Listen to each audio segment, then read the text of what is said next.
But they will be able to see us. We should probably start talking now about being able to see us. Hey everybody, welcome to Dying Embers. I'm your host, GM Mace. Happy you guys could join us. Let's go around the table, introduce everyone, and let's jump into... We're not streaming. We're not live. Good. We're not live yet. No. Oh, that's probably gonna take a few seconds, but I'm just gonna... Well, but it's only like a 15-second delay. There we go. How do I pop out this Hey, now we are. Hi, guys. Are we on? We were live. I apologize. Oh my god. Enjoy all of this live action because you're here right now. I'm your host, GM Mace. Let's go around the table and let's introduce everyone. Starting to my right with Joey. Oh, hey guys. I'm Joey. I am playing Aelfonn. Oh my god, I can't pronounce my own character's name. This is a great start. Aelfonn Doric, the bard. Nice. Moving down to Clara. I am Clara, and I'm playing a half-elf rogue named Petra. Over to Nick. Hey, guys. I am playing a Kenku cleric named Maktaba. That's the other thing you need. Blythe. Hi, I'm Blythe, and I am playing a fire genasi mystic named Sal'haera. She'll probably end up just go by Sal a lot. All right. So last week we created the world together. Those of you that were tuned in, you guys got to help us build the connections, what type of world it was, how folks communicate and interact with one another. We decided that this was going to be a world that was torn. A war has happened between the magical nations and non-magical nations, and the magic side lost. It happens. We've agreed that everyone here is part of the magic side and are now kind of trying to make ends meet. They do have their own ship, thanks to Nick and his... Mason, Jameson, you appear to be muted. People are saying they can't hear you. Oh no. As usual. That's not good. So let's try and figure out what's going on. Sorry, someone on the stream's name is Cupcake Butcher, and I'm super into it. Oh, that's It's Tracy. Yeah, that's our friend Tracy. She's Hi, great. Tracy. She's a lovely human. I misheard that, and that you said Cupcake Witcher, and I got very excited. Okay. Cupcake Witcher. Can you hear me now? I'm going to let this run for a bit. Nick, if you can throw that in the chat, I'd appreciate it. Yep. Thank you, sir.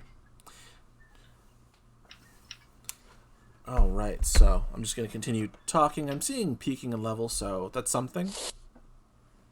You know. I'll give it the 15 seconds to catch right up. Tracy is saying the best things in chat, and I love it so much. All right, I'm going to not be anal, and I'm going to close Twitch because I get weird when I can see chat. So. Alrighty. No also, worries. I can't figure out how to pop it out. It's in the settings. It's okay. Okay. Well, I'll tell you. I can tell you later if you want. I just found it again, also. So. Someone who I live with just let me know that we can hear you now. Okay, great. Oh, good. Yay! Okay. Wonderful. Thank you. So we'll redo introductions since maybe it was just me Thank that you, was someone. I think everybody else can hear us. Or We'll they fix can it hear. in post. We've been getting commented on our things. Okay. Well, then it's just me. Yeah, I asked them to let us know if they still couldn't hear you, and no one said anything. So. Okay, great. Wonderful. So, where was I? Oh, yes. Last week we had created this world together where we decided that magic side versus anti-magic side. Magic side lost. These folks are all part of the magic side. And now they're trying to make ends meet. It's been 5 years since the war ended in a truce. Oh. Maybe it was just extra. Maybe I got to move closer to the mic. Does that help? I hope so. So yeah, the war has ended. And now we're picking this up 5 years later. Everyone has gone through and introduced their characters, but we didn't actually go over and make character ties because you guys didn't really know who you were at that time. So, during the 5 years' time, which one of you saved the other one from Dangerous Fate. Oh, I def saved Maktaba when we were escaping the temple from destruction. Who saved who? Ooh. This is your warrior, guardian, protector human. So that's just your job. No, I'm perfectly willing to accept that. I was making a sticker on the back of someone's car joke. I am your human, or not your human, but I'm your Fire Janoski pet rescue. Pretty much. All right. I was gonna say, as discussed last game, it doesn't really count because I think we discussed it last game. Aelfonn fucking brought me back from the dead. That's fine. Allegedly. Allegedly. Got no proof.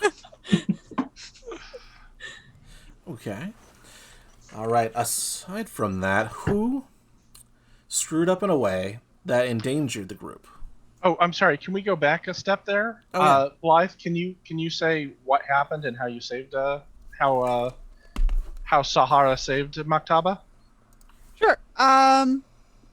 So I see it as we were both, like, you were hard at work studying and archiving things and, making sure everything was in order, and things started to collapse and things started to go wrong, and obviously you started to sense the danger, but immediately Saul rushed in and was like, we need to get out of here, and basically got you and helped you fight your way out. And yeah, you obviously, I think it was a team effort, but she definitely was there to make sure that you got out alive. Okay, cool. All right. If that works for you. Sounds great. Okay, so jumping back forward, who got the group into the most amount of danger? I feel that's clearly Petra. Call it a hunch. How dare you be correct? Yeah, 110%. Like, it was just a Petra scheme that was sorely misjudged. Okay. Where did you go? Okay. Can you guys name one time where you got very, very lucky, where luck just happened to work your way? Maybe there was a job. Maybe that Petra scheme that got us into a lot of danger ended up actually working out, and we actually ended up better for it. Oh. Yeah, So let's I dive think into the that- scheme. I think that we were robbing. Let's get cliche about this. We were robbing a train of supplies that were headed to, not a literal train, but like a caravan of supplies that were headed to who we deemed were the aristocrats and bad guys. And those supplies should have gone back to the town that they were from because they needed them more. And I had hatched a ridiculous scheme that, as usual, involved stealing people's uniforms and posing as someone else. And it went all wrong when it turns out that all of that paperwork that you usually have to prove who you were, since the Empire has changed over and since the truce, all of the documents have changed how they look. So we used old documents that just didn't quite work. And So I'm if I can step in here for a moment, Maktaba Oh, yeah, of course. has one of the racials for the Kenku is that they are fantastic forgers and can do anything you like. So they're beautiful. They were perfect documents. They just happen to be the ones that they're not using anymore. They're in the Yeah. wrong color. They moved to That's mauve. right. that's what I hate about this new government. It's a different typeface now. Everything is red. So that's how I fucked up. But it just happened like Deus Ex Machina, I guess. Like the train crashed itself. I don't know. There was a penny on the tracks. Damn pennies. Oh, can I I have something that might work for that paperwork. Yes, please. So we thought we were totally boned and that Yes. it just wasn't going to work. And fortunately, the person in charge, like the inspector, the conductor, whoever was checking the paperwork, hates the new forms. And they were a big fan of the old forms, and were like, "Oh, I can see that you are a person of class and breeding as well, and don't want to switch over to these ugly, horrible imperial forms." We survived via clerical error. Yes, exactly. We almost died via a clerical error and survived Yes. a clerical error. I love it. I love it. That's perfect. Which one of you... Actually, we've resolved this one. I feel like everyone's got a tie to one another. Joey, what is a tie that you have with Blythe's character? What is an adventure that you two would have gone on? Zuko style. If you want to take a moment to think I am about Zuko. that, there's we're streaming as Insert Coin. The title was not updated. Dope. Oh no! Unfortunately, I don't think there's a way to do that while we're live, so we may just have to lump it. Hi, welcome to Tales from the Flood. Yep. I think there is a way. We're way deep in the loop. Right. Oh no! This was what's on the other side of the portal. Me. Crash lied to us. Quarantine, guys. Quarantine. Well, unfortunately, I don't have access to it, so we're just going to continue on as is, and just Great. be Insert Coin. Okay. Cool. Look, B-side. Dave got real hot. Yeah. Yeah, it's true. I'll have to apologize to Dave. Sorry, there was nothing Danny could do about it. Oh man. Love it. Okay. Welcome to Happy Jack's Quarantine. We've all mad here. Nothing makes sense. Where the games are made up and the titles don't matter. You can't go too far away from Petra. So I maybe, can what come did we do? too. I can go. Oh.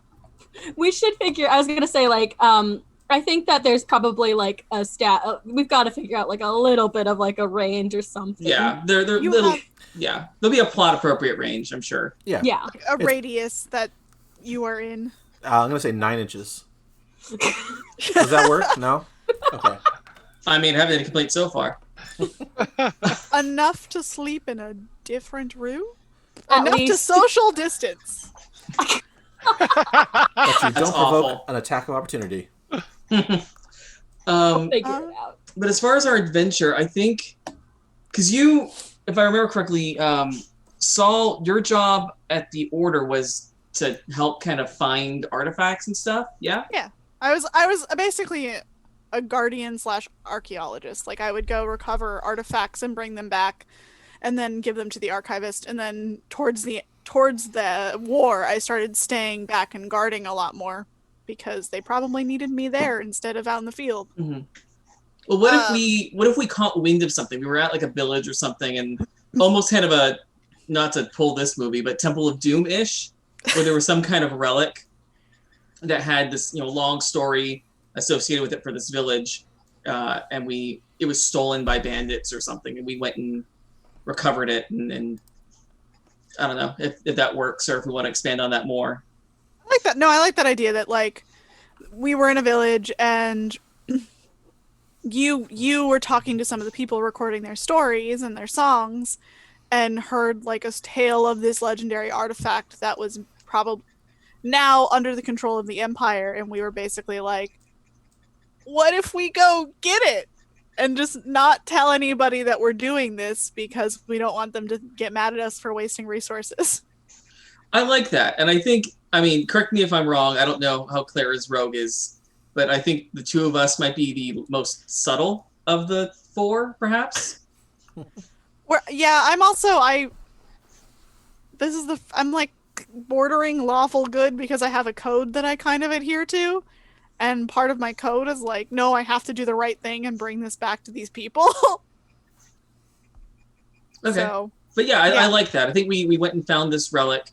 Maybe the Empire Engine didn't know what they had. Maybe they thought, oh, it was just pretty, or they thought it was something more than it actually was. That it really was just of cultural significance to this village. Yeah, I like that idea a lot.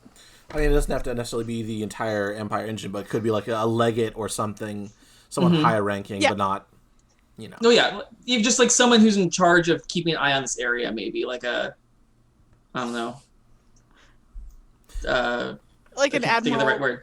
Yeah, like type. a baron. Thank you. Yeah. Yes. Like a baron who was just like stationed there to as an embassy but keeps causing problems, kind of thing. Like he's Or there like- for peaceful negotiations, but it's not really peaceful. Or like, when the Empire kind of won, there were a lot of areas that were just turned over to the Empire as like, they rule now, have fun, enjoy. So they don't know the culture, they don't know the people, they just sort of are in charge now. Yeah, that's exactly kind of what I'm thinking.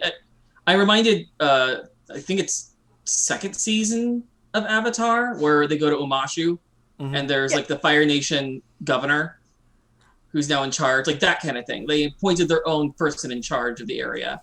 Yeah. Yes. That's what I was thinking. Okay. Perfect.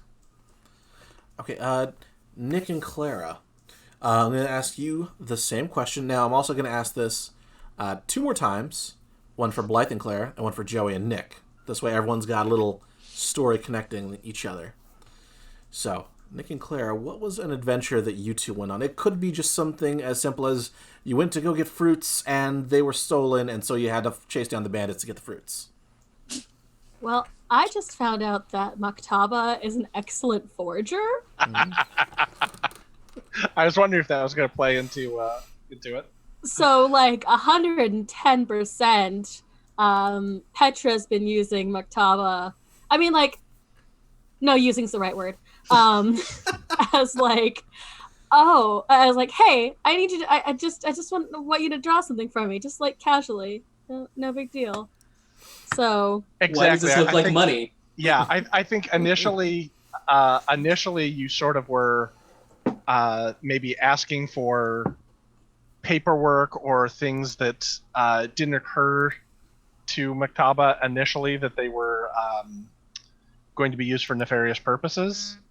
It's not nefarious. I'm a freedom fighter. Right. Yes, and your pockets need a lot of freedom, as I understand it. I am liberating other people's stuff. Right.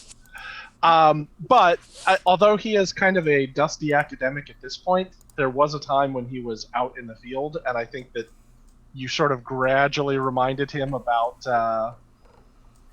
what that was like, and he realized what you were kind of setting up. And I think that maybe at some point, sort of as a lesson and a joke, did something wrong, gave you bad paperwork that you asked for. Oh. And then probably helped out with the ensuing chaos. Oh, definitely. I think it was like, maybe it was like a forged deed or something, and it was like, you were like, oh, it's just a deed, like how bad could it be? And it was like, but like then I was like, hey, come with me, and you're like, I did not anticipate having to go with you for this. And like, it's fine, we're good runners. All right, Blythe and Clara. What do you think? What adventure would you two have gone on? I think we probably butt heads a lot because hell yeah. Saul is like tries to be pretty good. She's not perfect at it, but she's pretty like, nah, I must do the right thing. Don't steal from people. Like, she will steal from rich and give to the poor, but she's like, don't steal from that person. They're not bad. So I feel like you and I have like very different views of like what exactly is bad. Like, because Saul has such like a strict moral like compass and like set of rules.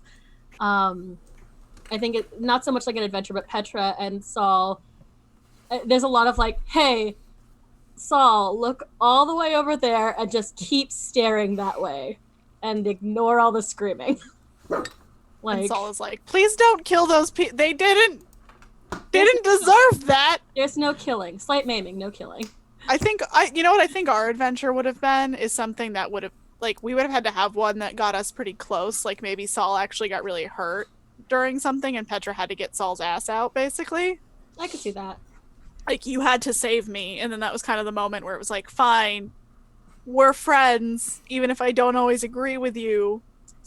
Okay, I think what it was is in a similar situation where we were just in occupied land, like enemy occupied territory.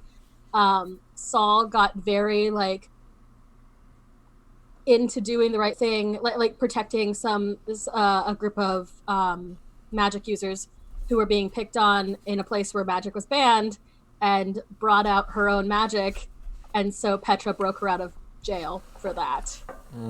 Yeah. Okay. I like that. I feel like Saul's not subtle in a lot of ways. Like, Oh don't no, know. I have a negative to charisma. Yes, I don't think so. Yeah, I don't think you're subtle. Good. Okay. That's probably fine.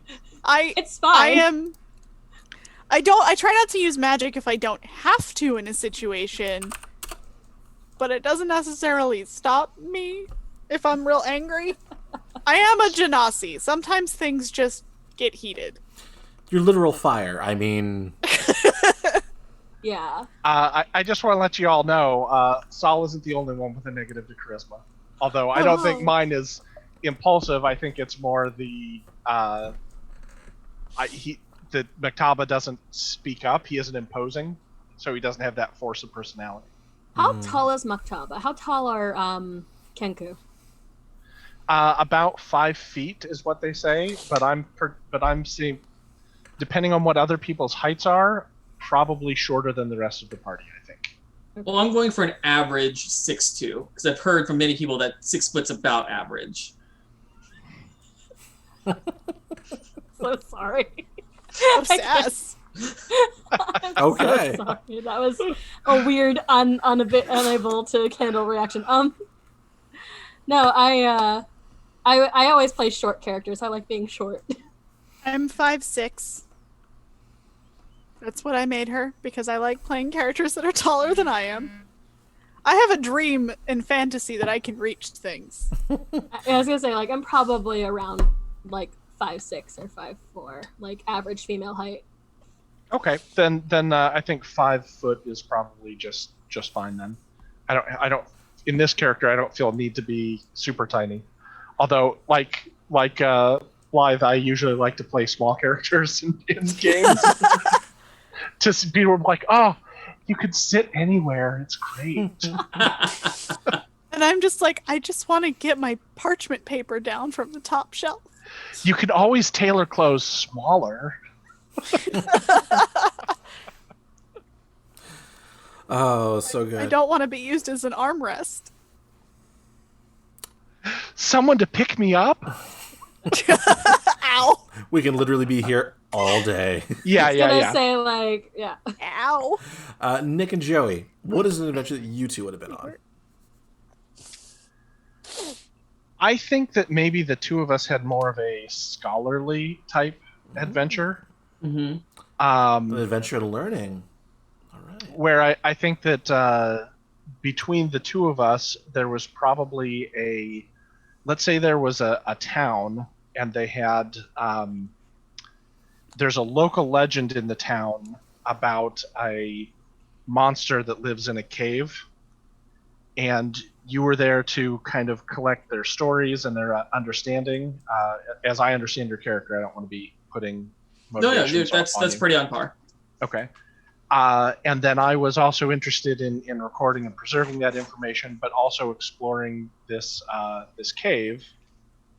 I don't know, do you think that we actually found and fought a monster, or do you think it's just been long abandoned and it was kind of just a local legend that everyone says it's haunted, quote, but there's just like wind goes through rock formations or something, or I don't know. I mean, it doesn't necessarily, it could be an actual encounter, or it could just be a mystery that we solved. I like that it's a mystery. I think that it is something mundane. Maybe it was just, a run-of-the-mill kind of wild animal or some whistling or something to that effect. But maybe I I'll say I tried. I don't know if I succeeded, but I tried to convince you to keep the legend going.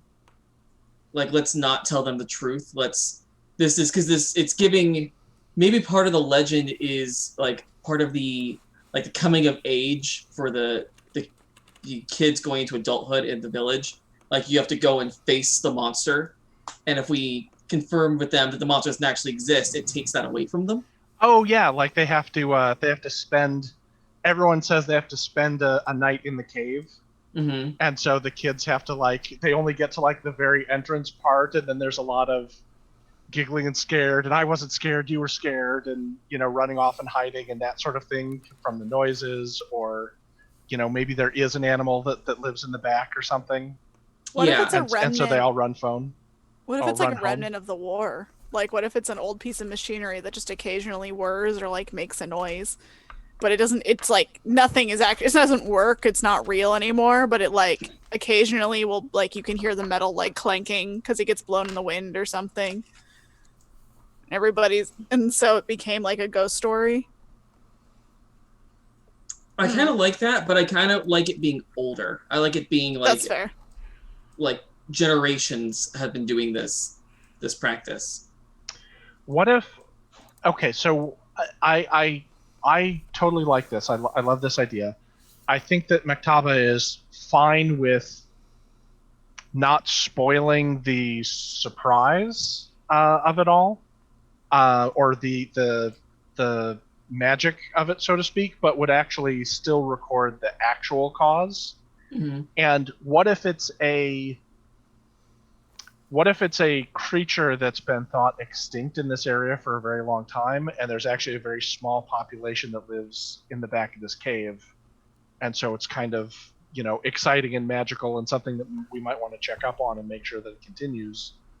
I really like that. in the That's super fun. I'm all for that. Okay, great. Wonderful. That's all amazing. I'm glad everyone has a little story that they can tell about a journey they've been on with each other. Again, you guys have been together for, about 5 years now. So, flashing to present day. You are rocketing through the air as beams of energy are blazing past your ship. You guys are bucking back and forth, trying to dodge these skiffs that are chasing after you. Clara, you guys finished a job. Who was the client? The mayor? No.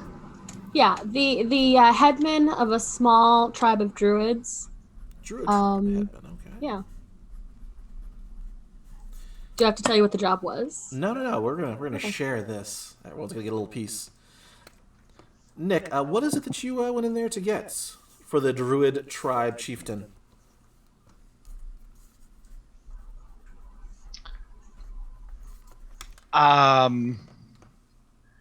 We went to recover a fossilized acorn that is important to their tribe, and had been thought lost.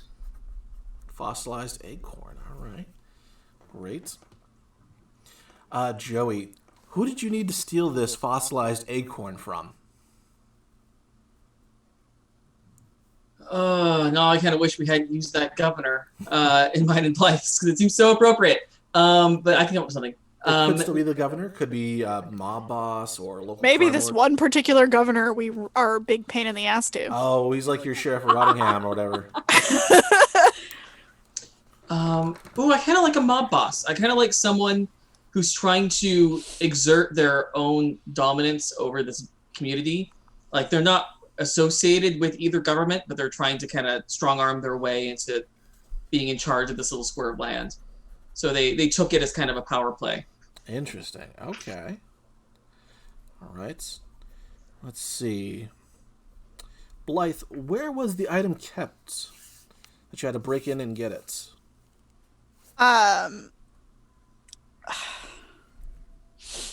The mob boss didn't quite understand how important it was. He was like, it's just an acorn. Why would anybody want this? But he knew it pissed off the druids, so he took it. So he keeps it in he has like a dusty cellar of items that he thinks are just trash. Mm-hmm. And it's not being well kept. It's just like kind of sitting there, and it's something it's not super well guarded, but you have to get through the rest of his guards to get to it. Understood. So it looked like a pretty easy job. You know, you guys go, you recollect or retrieve this acorn for these druids. I mean, come on, it's no big deal. Clara, something happened where the stakes were raised. What raised the stakes? We went in for the acorn. And we found documents while we were shuffling through the mob boss's things that show that he was also looking to engage in illegal slave trade. Oh, he's a slaver as well. Oh no. Okay. Sorry, I just added slavery to our world. Sorry. It happens. You know, I'm not justifying slavery. We're gonna back away from that one. All right. So, Joey, what was each one of your roles in this heist as you were breaking in? You know, was somebody the lookout? Who was the main face person?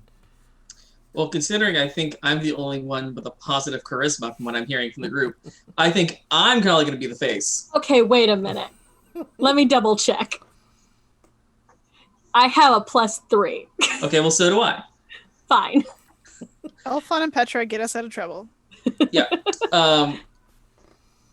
So I think I was a distraction for the mob boss. I think I went under the guise of someone wanting to make some kind of trade or make some kind of business arrangement with them, kind of posing maybe as a mob boss from another area. Oh, all right. And I think Sal and Maktaba and Petra were charged with infiltrating the basement. Petra to get them in, Maktaba to know what we were looking for and to make sure we get the right thing, and Sal to make sure they got out safe.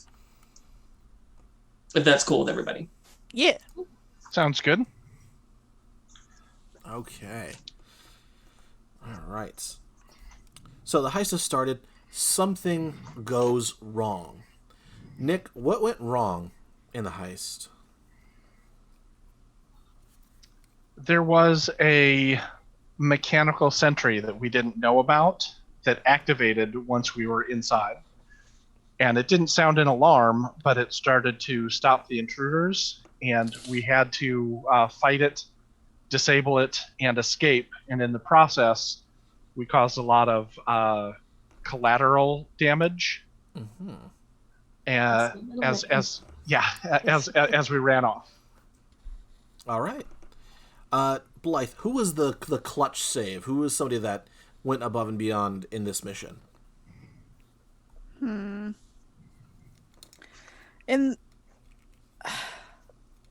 Honestly, I'm going to say it was probably Aelfonn, because as things are going horribly, horribly wrong, like we're causing all this collateral damage, and he is just doing the most to try and keep the mob boss off of us and off of our trail. And Look at the birdie, not the birdie. Yep. Just doing the most, and it worked for long. It worked long-ish. We're fine. How are you? Like, I think we got too close to getting... We were, like, running behind the mob boss at one point, and Aelfonn was like, look at me! Look at me! Oh, While the sentry is chasing us. And as I'm hearing the cues from Aelfonn, I'm trying to mimic the sounds that he's saying things are. So, trying to change screams into cheers, or Like the worst improv game. It's just a cat. See cats. Perfect. So the what's the name of your ship? By the way, we never really settled on that. There were some really good options. Yeah, there were. Nick did a great job. He did. Claire had some good pitches as well.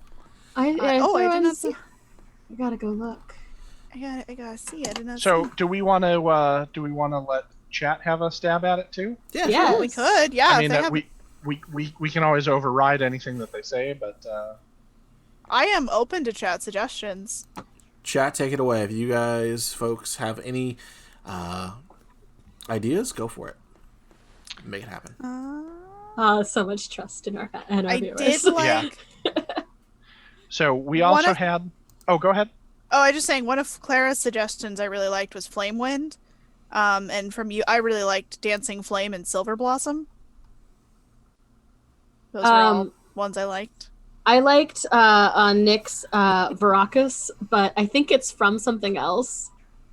Oh no, I if it is, it's entirely accidental. I just made up a word that sounded neat to me.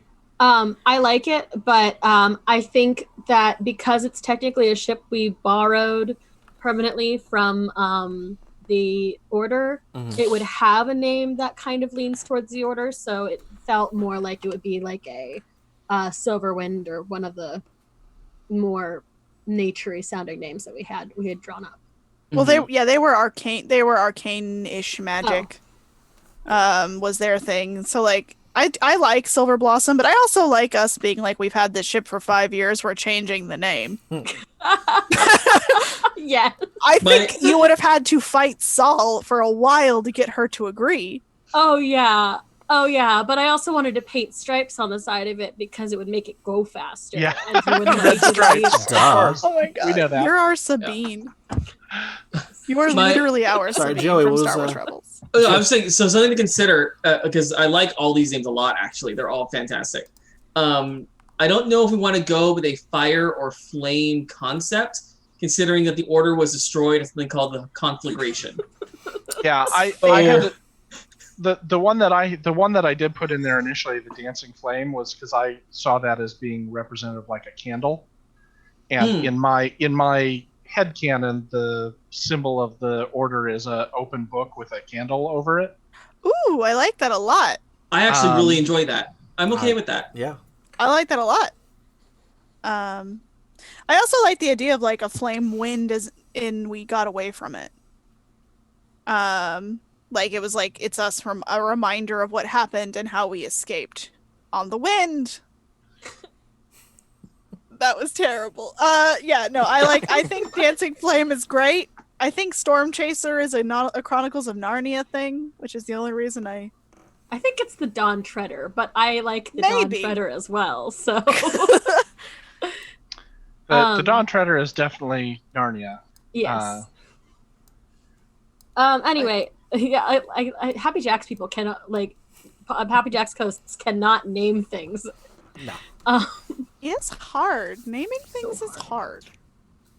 Okay, so maybe that's what's going on. It's the ship is kind of unnamed.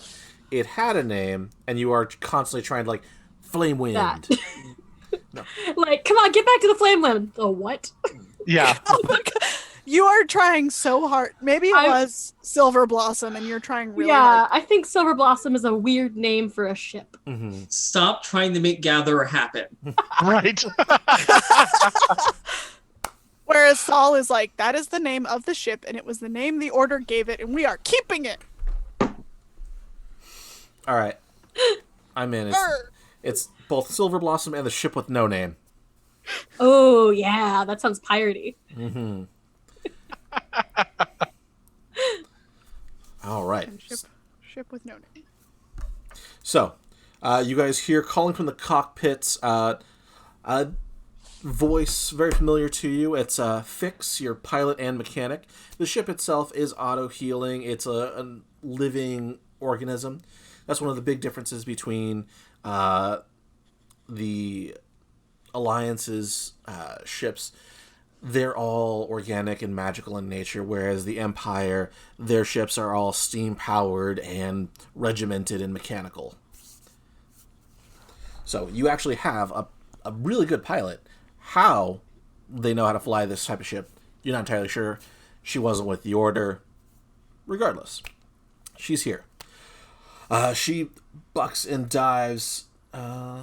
Yes. Thank you, Nick, for the link on what the ship looks like. So the ship bucks and dives. There are 4 ballistas on the lower deck. Do any of you want to man them and try and take off one of the skiffs? What kind of skill would that be? I'll just make a ranged attack. So Dex. Do it. Yes. Okay. Go for it. Anyone who wants to do that, go ahead and do so. Otherwise, Fix is going to go ahead and try and keep the ship as steady as possible for you to fire. Just a d20 plus 3? Mm-hmm. Or plus whatever our modifier Hold is. on. So I'm going to go ahead and give Saul some bardic inspiration. All I right. think Yay. I'm going to be standing kind of at the bow of the ship. I should know nautical terms better than I do. But kind of What is where I can kind nautical? of see where things are and try to give her encouraging directions as to, a few degrees more left and up and Okay. nautical terms. Well, you could be Yeah, at the yeah. helm if you wanted to. Yeah, helm is what I wanted. That's the word I was looking for. I lost it. Yeah, it's got one of those little comm systems you can shout into, and it funnels down into the lower decks. Yes, love that. Love that What? journey. What's it's a D6 for you right now? I believe it's a D6. I'm confirming. Because you. Yeah, 1D6. And for 10 minutes, you can add it to one of your ability checks, attack rolls, or saving throws. I'm gonna use it right now. Oh, you can actually, if you want, you can save it. Because you don't have to add it until after you roll, but you have to add it before you know the result of the if it hit or not. Okay, so I'm gonna roll, and then I'm gonna. Okay, yeah, I'm gonna use it because I don't think this is gonna be good. That total is a 9. Yikes. All right, so whoosh. My T dice failed me. One of the shots goes wide. Clara. Oh, cool. Petra, I'm sorry. Petra. Need to get into the character names. Oof, nope, got a 9. Whoosh. Another What, one. plus your dex? But that is plus my dex. Dang, we are. I did not roll well. we are a Maktaba, cursed what are you party. doing during this time? I think that I am since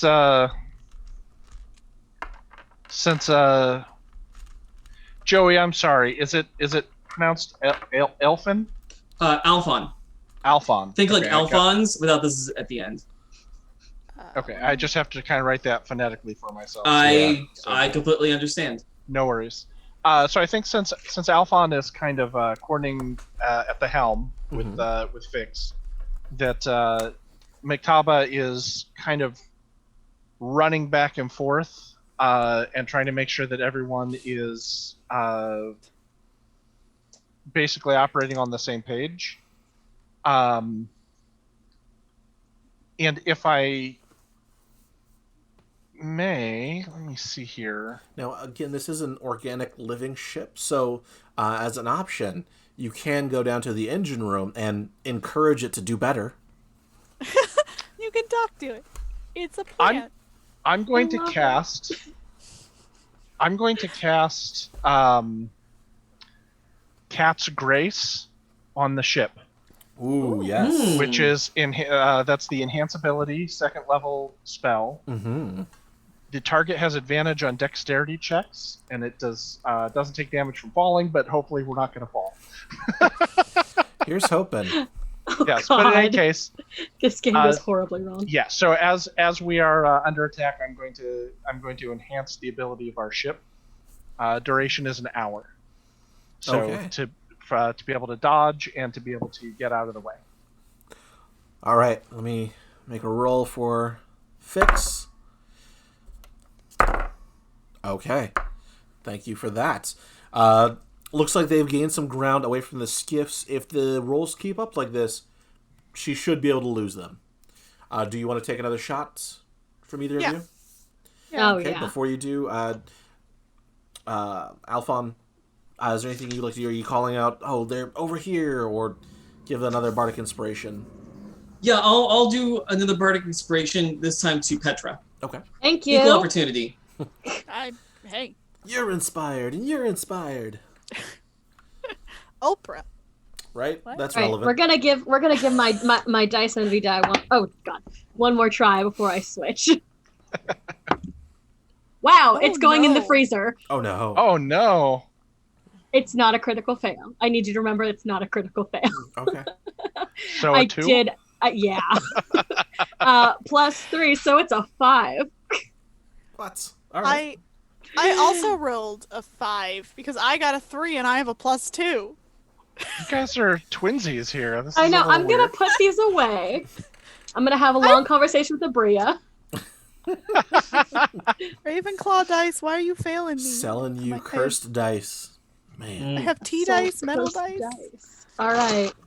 Just gonna get out all the dice. I can't find my other bag. I have a separate bag of more pretty dice, but I guess we're just going with my gay ones. I mean, listen, Saul is gay, so it's appropriate. Even better. I think Petra's aggressively pansexual. Yes. Mm-hmm. This is queers in Faerun and D&D things. Queers in space. That's my Queers other in hashtag. space. Queers in Space is my Monday show. Mm. Ah, It's gay in Star Trek. Yeah, you said Star Trek, so. Wah wah. all right. So 2 more misses. I apologize to the ship. No worries. All right. Going to... All right, that's going to be enough. Fix is able to lose these 2. The skiffs fall back. They don't have nearly enough engine to follow along, so you guys are good to go.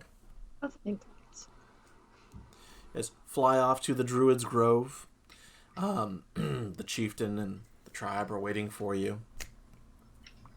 As your ship lands, all the kids run up and are like touching it and like they're just struck by how beautiful it is. They're not gonna get sticky, are they? I mean, they're kids, so yes, of course. Honey everywhere. Why are they sticky and why are they touching my ship? It's fine. There'll be a Yes. problem for Fix later. Oh. She's shaking her Now, head. now, they're just excited. It's not often that a flying ship lands in a place like this. Well, this is property of the Order, so they really shouldn't be touching it. As the ranking member of the order, I can tell you, it's all right. It's okay. hasn't been worn a ship Her in hair so starts to long. like crackle a little bit with fire. Where have you been the last 5 years?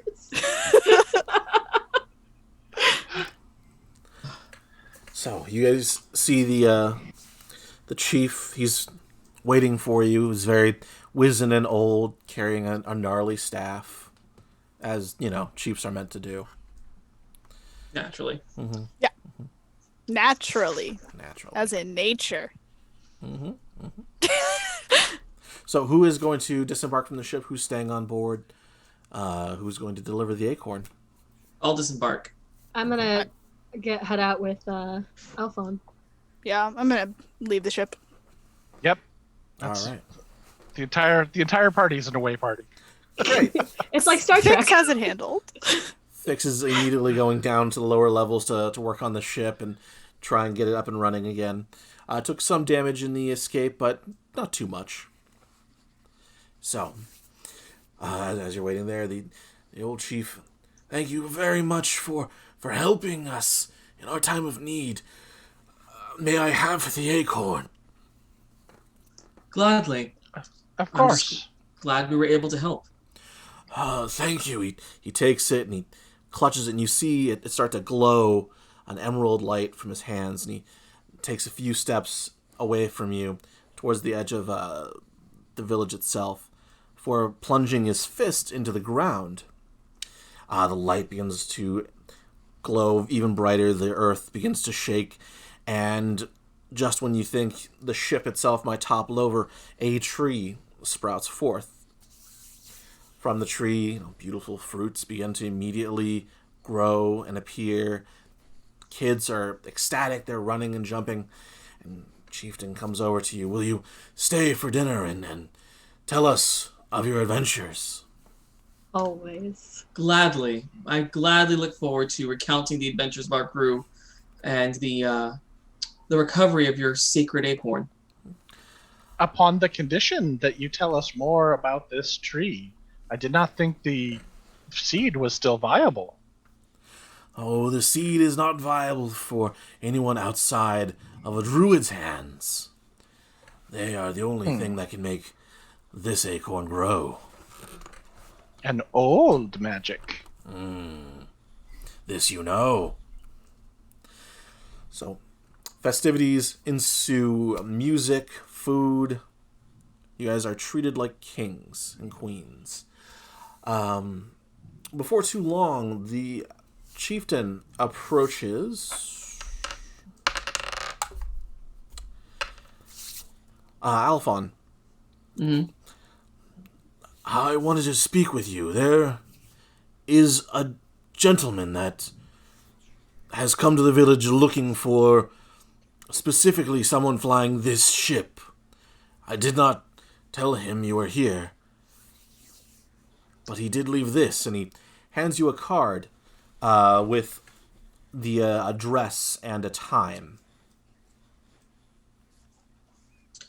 What can you tell me of this man?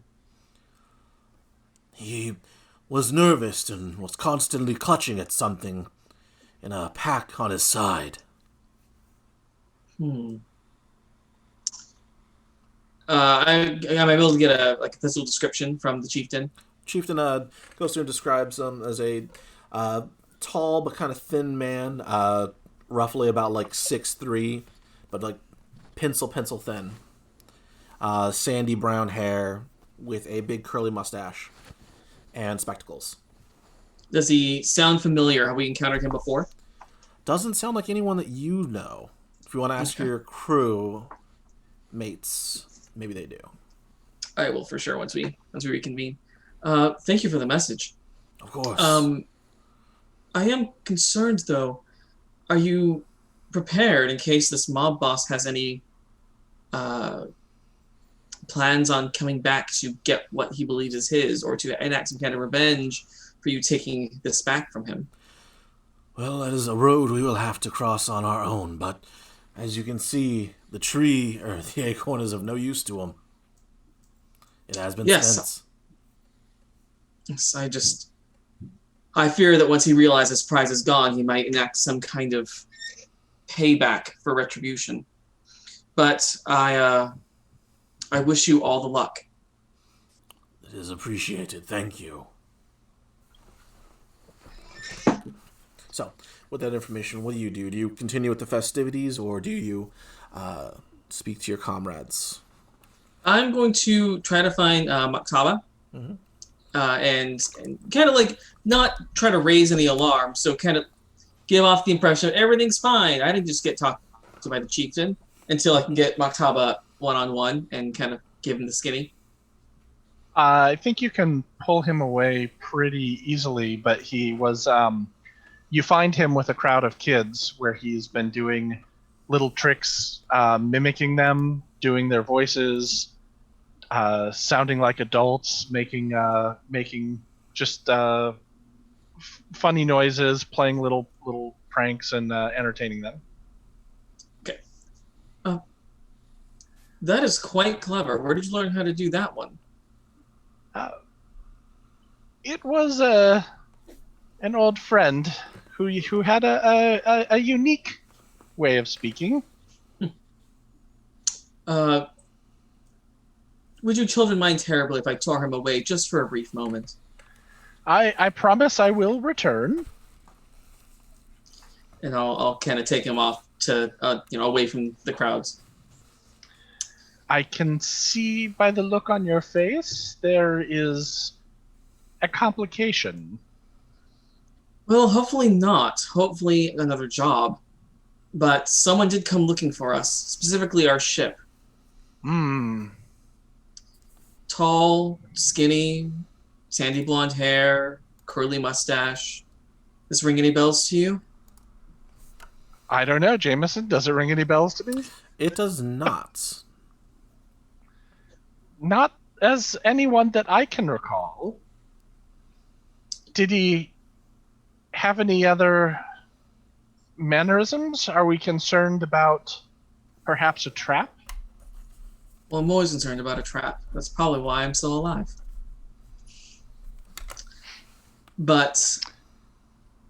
he did leave a card. Perhaps we should, in the morning, look at the area this card is directing us to and see if it looks to be as perilous as it feels.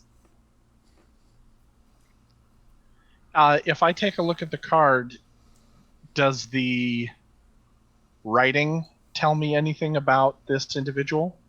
For example, this isn't an innate ability or anything, but I kind of feel that if I am good at recreating things that people make, it would be able to kind of get in some insight into who wrote this. Like, are they educated? Do they write very often? Is the sentence construction odd for this for this language?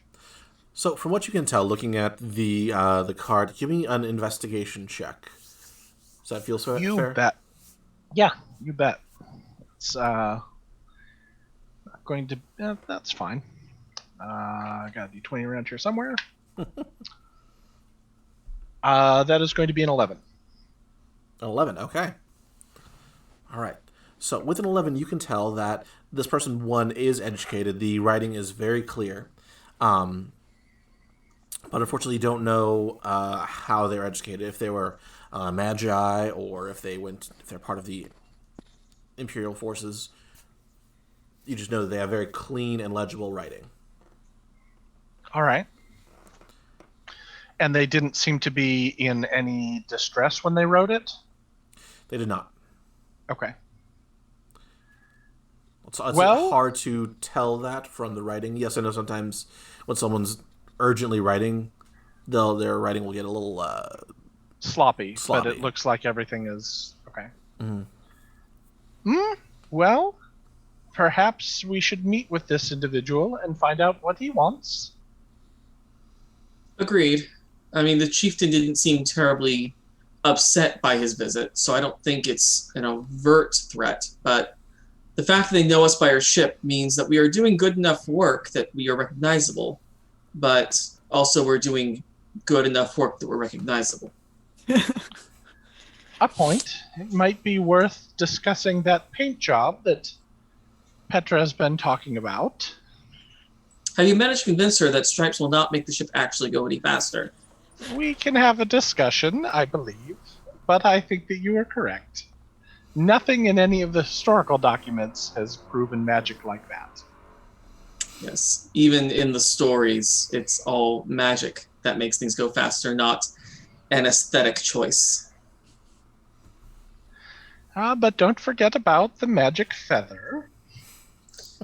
The magic feather. I haven't heard that story in so long. We should perhaps let our traveling companions know about this opportunity. Is it like today he wants to meet us in an hour or two, or is this like a couple of days hence somewhere else? Looking at the card, you see it says the Laughing Raven, room 301, at sundown tomorrow. Now, those of you who would know this? I'm going to say probably Petra. Let me see, what kind of check would this be? Some sort of knowledge, underworld, or streetwise check. I'm not sure what 5e has. Well, that would probably have to be some sort of fate, and I know 5th edition's not delightfully good at what didn't really add feat in. Hold on a second, let me look at character sheets so I can see what skills they have. All right. Or maybe a background feat. I don't know if Petra has criminal or something that might have contacts. I actually have soldier as my background for other reasons. Okay. That said, I know nothing. That said, Jameson is the GM, so I'm going to let him decide what the best way to do that is. Okay, I will say that you would know this because you folks have traveled around a lot. But you specifically know this because you have stayed at this place once or twice in the past. Laughing Raven is in the city of Lucree in Modem. Modem is Oh. one of the 3 Imperial nations. Sorry. Mm-hmm. You know that it is not too far from here. Modem.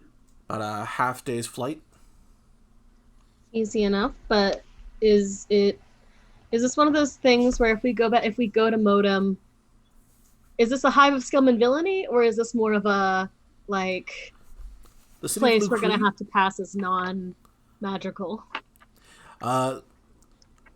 This is, I wouldn't say it's a hive of scum and villainy, but it's not regularly enforced there. So you're good to practice magic, just you can't do it openly. Cool. Yeah, that makes sense.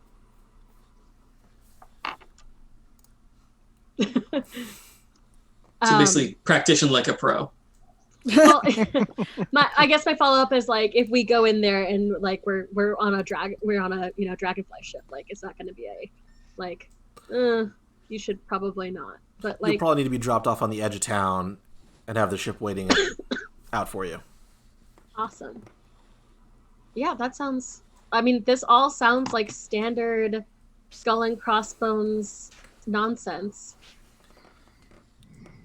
Do you tell us? Yeah, do you tell us?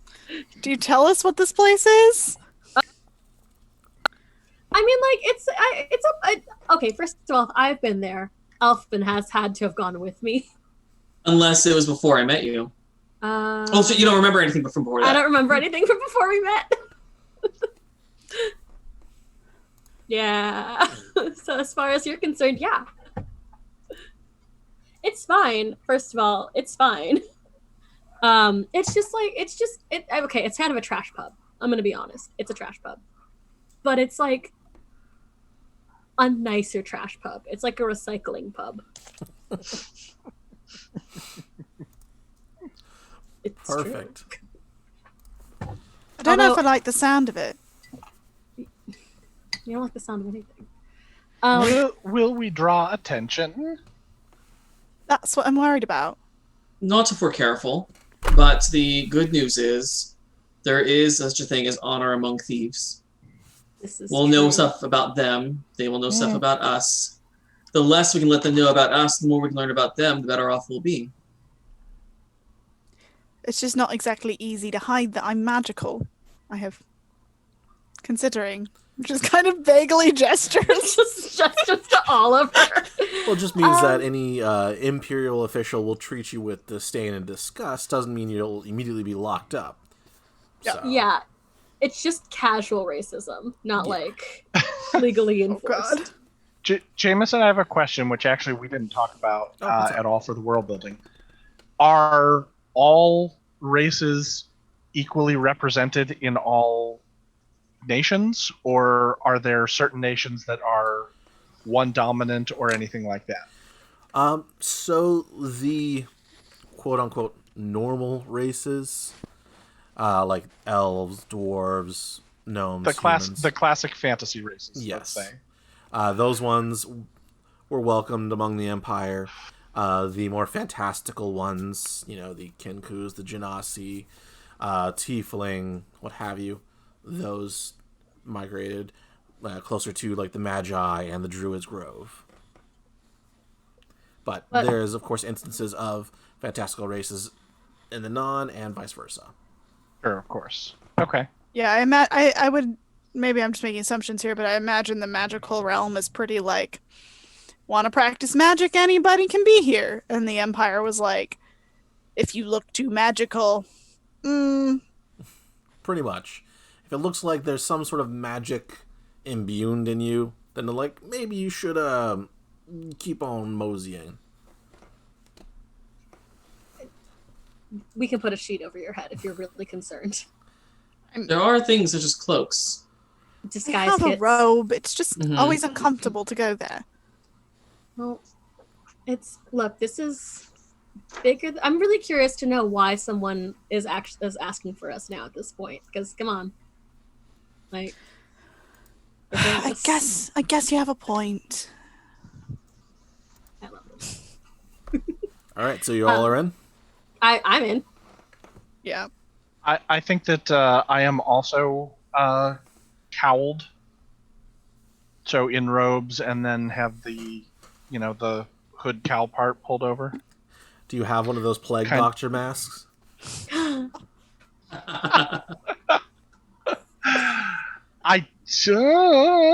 mean, I think that's super funny, but no, I think I just have a very big cowl that's coming over, I mean, you and can then carry on like keeping hunched down. Okay, that's fair. And yeah, I imagine whenever we're in the magical area, Sol is wearing like she doesn't wear the cloak, but whenever they go to the Empire, she wears it and makes sure her hood is up. Okay. All right. I do have a disguise kit if you think that might make you more comfortable. I was gonna say both of us do. Makeover. Makeover montage. Do I have a disguise kit? I may have spoken too soon. She's like, I don't think it'll be much help for me, but I was gonna say, if anyone really needs it, it's you, Maktaba, not me. I pass well enough, I guess. I have heard there's wonderful things you can do with contouring, so maybe the beat can be reduced. If Modem finds out we can shapeshift, they're going to call the Call the church. church. Oh, that made me think of Tuca and Birdie. R.I.P. Oh. Good show. Anyway, Yeah. yes, we're going to the Laughing Raven. They should welcome first of all, they should welcome Maktaba with open arms, their fucking mascot. And we're gonna meet some cool people who obviously know how great we are. Obviously. All right. I just Sol's like, you sound a little too optimistic, I think. Oh, fun space, just like Joey's face made me really happy as I was saying that.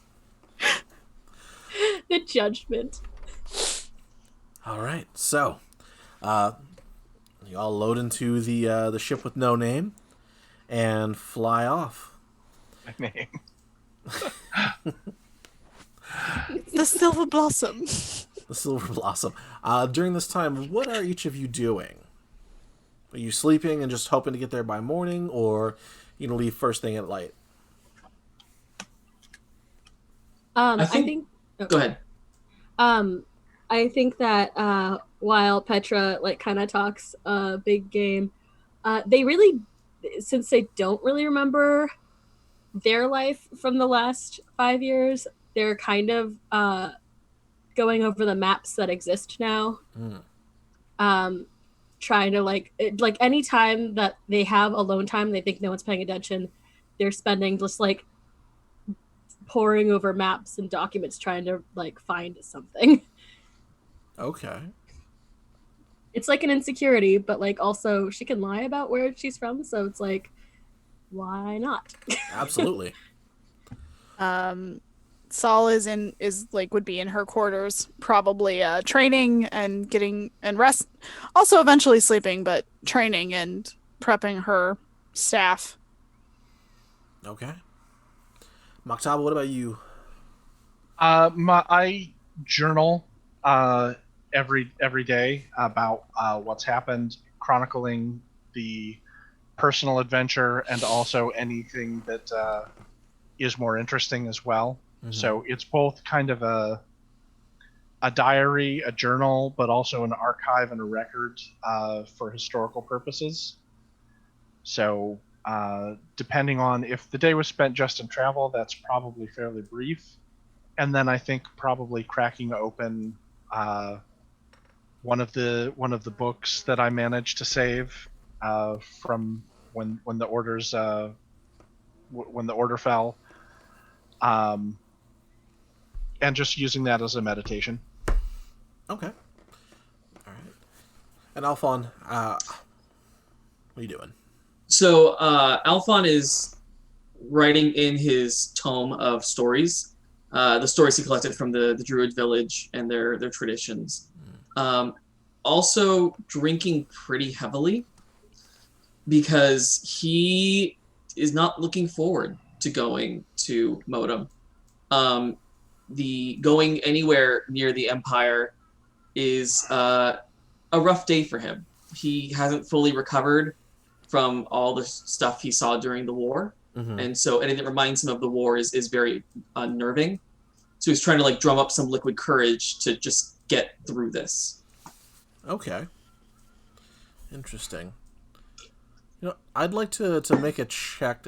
So during this time, you're kind of indulging in a vice to steady yourself. So give me a wisdom save right now. I'm going to say DC on this is 10. Okay. You hear that, die? Oh, an 11! Perfect. You're able to stop just when you needed to. You're like, maybe one more. No. I'm good. Okay. That was scary. Stopped before the hangover. Yeah. It would have been a real pain the next day. So, it's about midday when you arrive in Modem. You guys are dropped at the edge of town where the landing area is. Immediately Fix is going to take off, but before doing so, she tosses Maktaba a stone. You recognize this, of course, as if you've gone on many missions with her. It is just a sending stone, so you can communicate back and forth as needed. Thank you, as always, Fix. Is Yeah. there anything that you want us to keep an eye out for in the town for the ship? Ship is good, but just keep an eye out on trouble. And work. We can always use work. Yes, of course. And I wink. Ooh. You know you do it for me. What does a crow look like winking? Like a crow Like a- winking? I mean, Like, but it's like their eyes are. Is it like on the side? I think that Kenku eyes must face forward. Yeah, I believe so. like Which is- it's pigeons still where they're like creepy. to the Ish. sides. They're just further, yeah. I would say probably not fully in front like we're used to for primates, but not on the side entirely, kind of somewhere in the middle. I was just picturing you turning your head like this and being Yeah. like, eh, You totally do like a head tilt, like, eh? eh. Oh my god. So, you get the Kinku wink, and she takes off. The city itself is actually quite large. It is a decent-sized metropolis, but very run-down, and it's one of the older civilizations for Modem, but unfortunately it's not one that's in a very luxurious spot.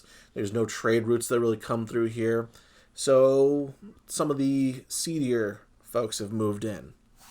Wouldn't say it's a wretched hive of scum and villainy, but it's a couple steps down from it. So, as you guys enter, you see banners to the left and right for, it looks like a playoff game for Flags. Flags is the Empire's sport. It's essentially like Capture the Flags. One team has shields and is on the defensive. The other team has lances, and they try and steal the flag. It flips. The other team is now on the defensive. And on the third round, both teams have flags, and you must capture those. So, best 2 out of 3. Whoever gets those wins. Everyone from Modem competes with their own separate teams. Everyone from Servo competes, and everyone from Bellum competes. And then finally, they have the playoffs. But that's further down the line. Won't worry about that right now. But right now, the playoffs are happening. So, as you are walking down the street, you hear people yelling, "Bellum Pop's here! Bellum Pops! Who wants a Bellum Pop?" Everyone's selling their different wares. People in, the red or blue, different team colors. What do you do during this time? Do you just proceed directly to the Laughing Crow, or do you mingle and do some shopping? I'd love to shop a little bit, but I actually have nothing. Like, at least window shop. Okay. You see the finest Modem wares are on sale. It looks very Art Deco in design, very sharp lines, angular. Everything fits like in a rectangle or a triangle, and that's it. You see that Raiden Tech has released a brand new line of handheld personal defense weaponry. Normally they supply weapons to the military, but they have slowly started to release things for the public. You do see they have their own line of crystalline weapons that they've started to develop. Isn't it weird that we're supposed to be at peace and yet there's all this personal weaponry going around still? Saul just kind of looks at the crystalline weapons and kind of glares like, oh, so it's okay when they do it. Do you want She to gets inspect very- the crystalline weapons? Yes. Okay. What about you, I'll Maktaba? look. What are you working on?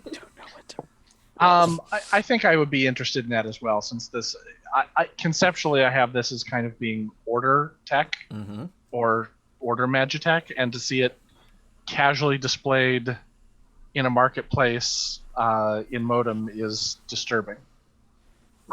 Yes, it is.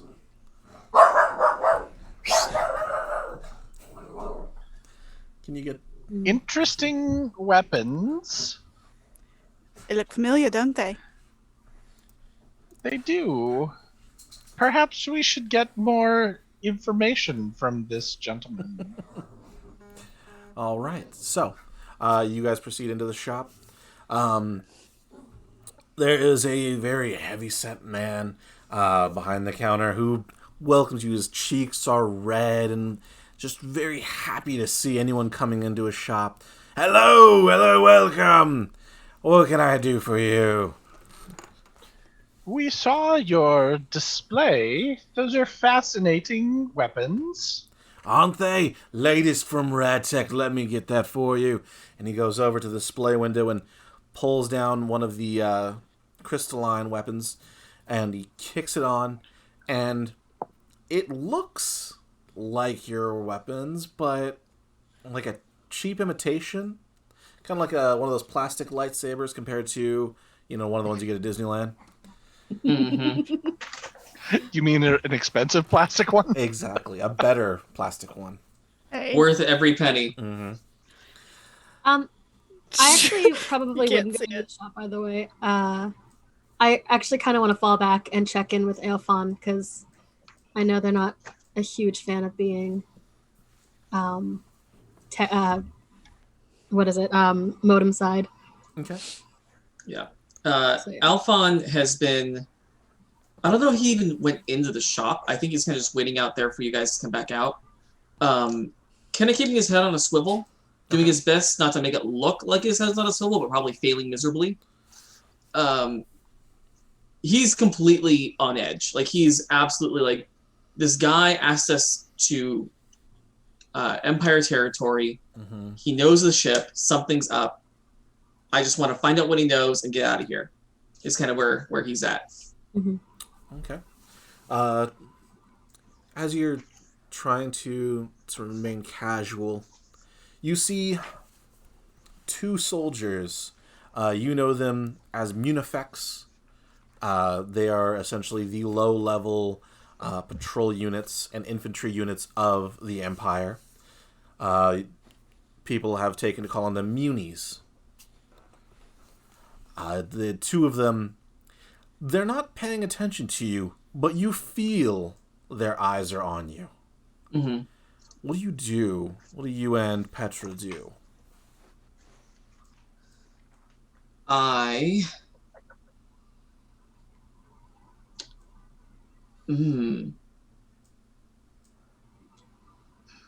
trying to think. That's a good question. You see them both leaning in and talking to one another. Can't make out Wink. their conversation. I blow a kiss. Oh, you blow a kiss at them. Oh, all Why right. not? That's like a casual thing that Petra would probably do. So you just... It's like, hey. Just like, Okay. So you see one of them, like, big old grin, missing a tooth, dust off his shirt, and he starts sauntering on over to you, jumping back to Oops. inside the shop. Oops. So as you can see, it's got all the functionality of those Order folks' weapons. He waves around, you hear the traditional as it cackles at you. Cackles? Really? That's Yes. what you went with? No. That's an No. inside joke for me. Yeah. Nick. I misspelled crackle. Left Oh. the R out. And he was like, "Oh, so the sword laughs at you?" And I'm like, "It does." That's great. I love it. Saul is trying really hard not to get pissed off. She's Yeah. like, oh, Go ahead. I she was said, oh, Go ahead. Nick. I was just going to say that I put my hand on your arm and turn to the gentleman and say, I'm not sure. It looks magical.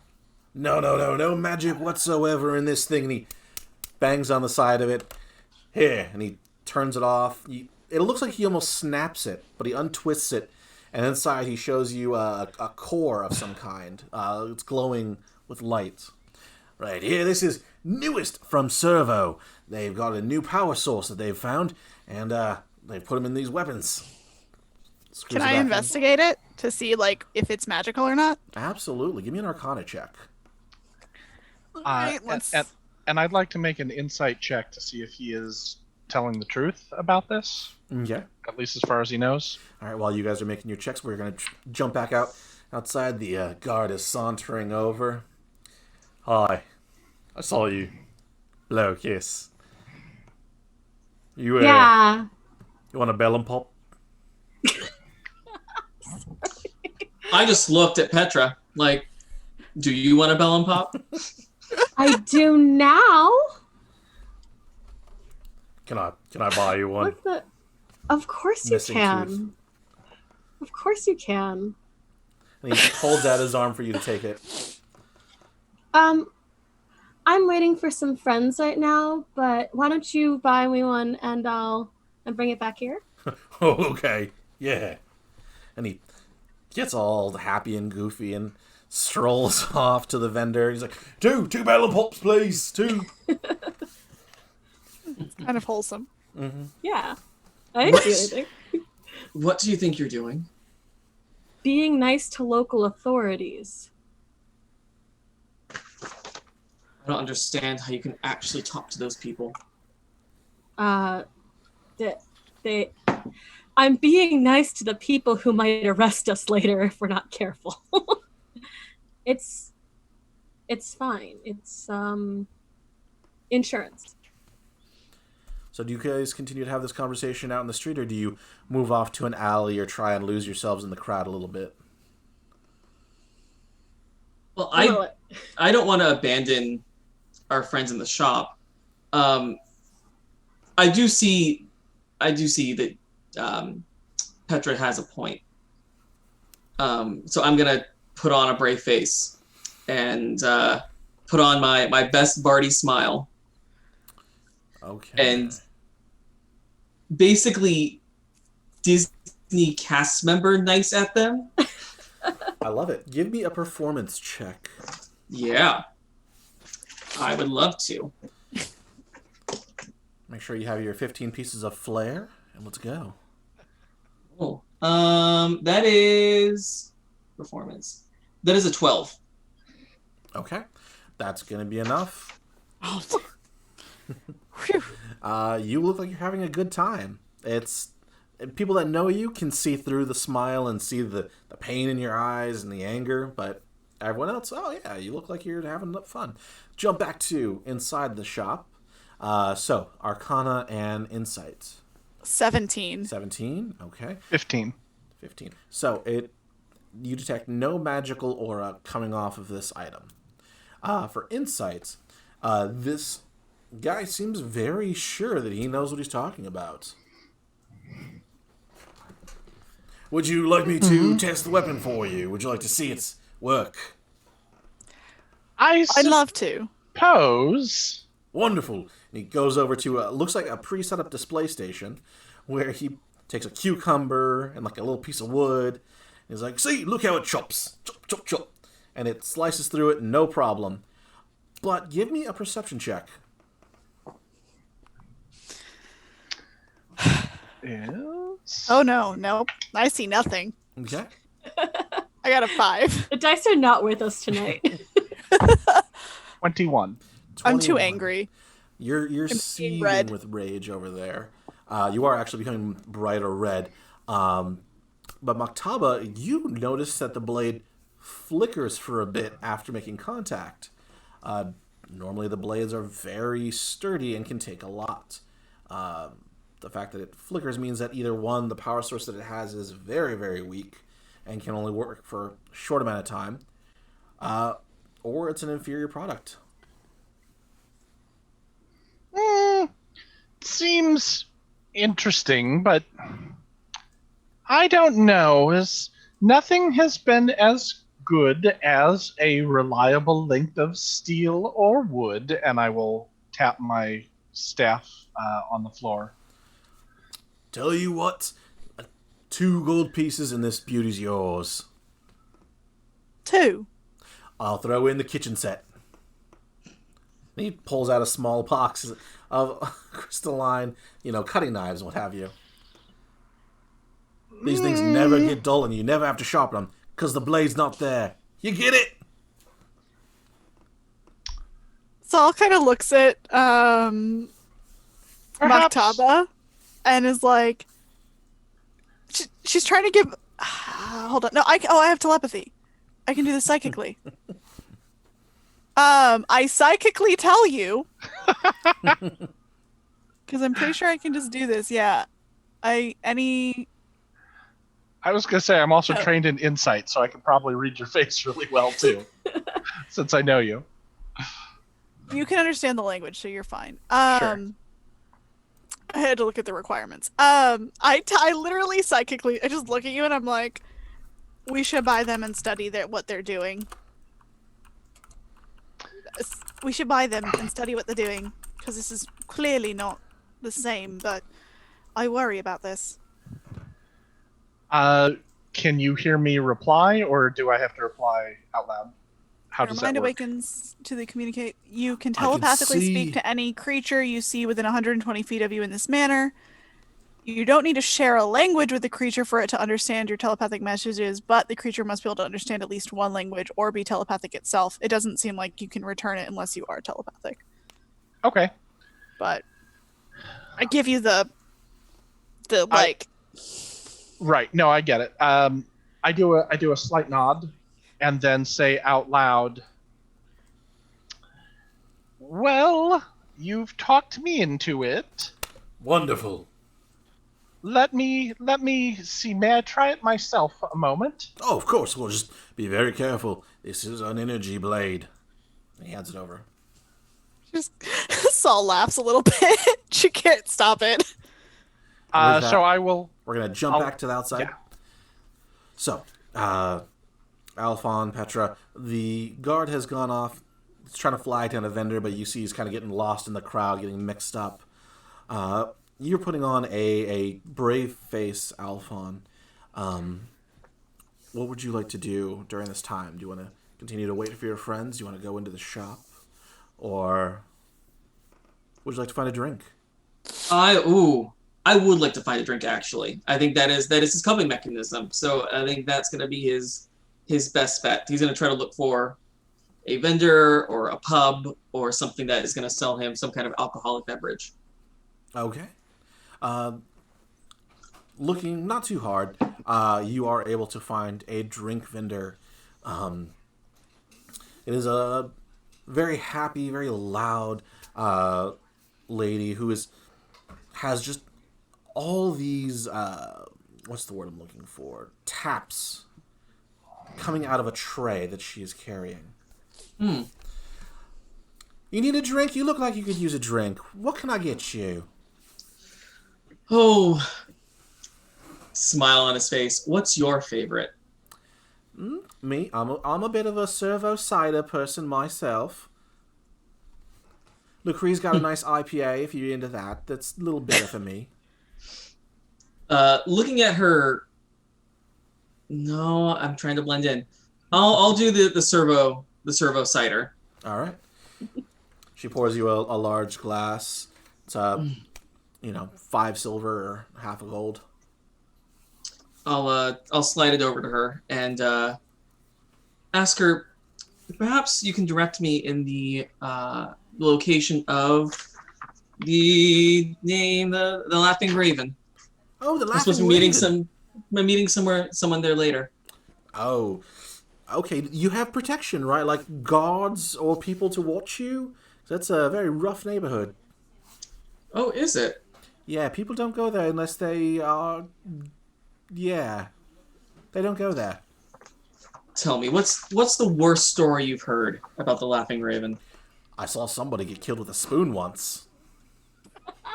A spoon? A spoon. Unsharpened, just a regular old spoon. Unsharpened spoon. Wow. Mm-hmm. That is in character. You don't want me to go into the details. I'm serving drinks. I don't want to scare people off, but let's just say they had to use dental records to identify them. I am more than prepared, and I flash from like under my cloak. I have my rapier kind of at my side, just. All right. But thank you for your concern. Oh, good on you. And she gives you directions on how to get to it directly with bypassing a lot of the crowds from the game today. Perfect. Jumping back into the shop.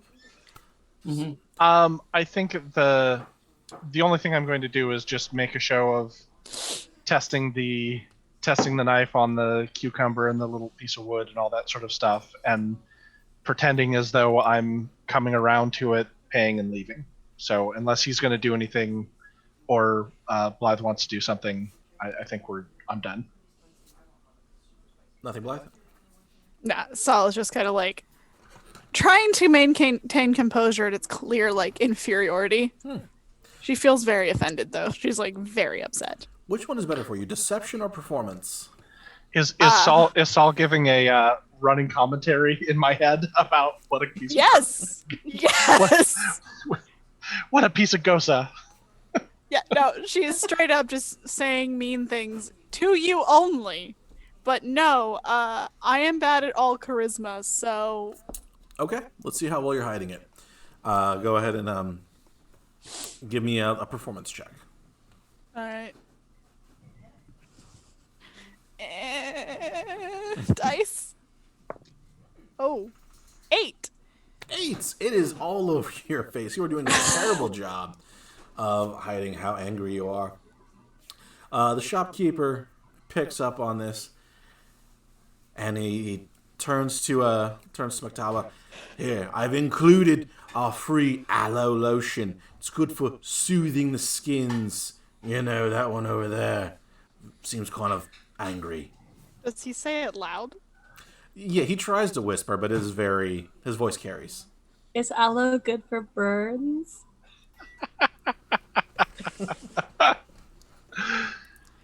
You'll have to forgive my friend. Her family has been knife makers for 50 years, and it looks like your product might put them out of business.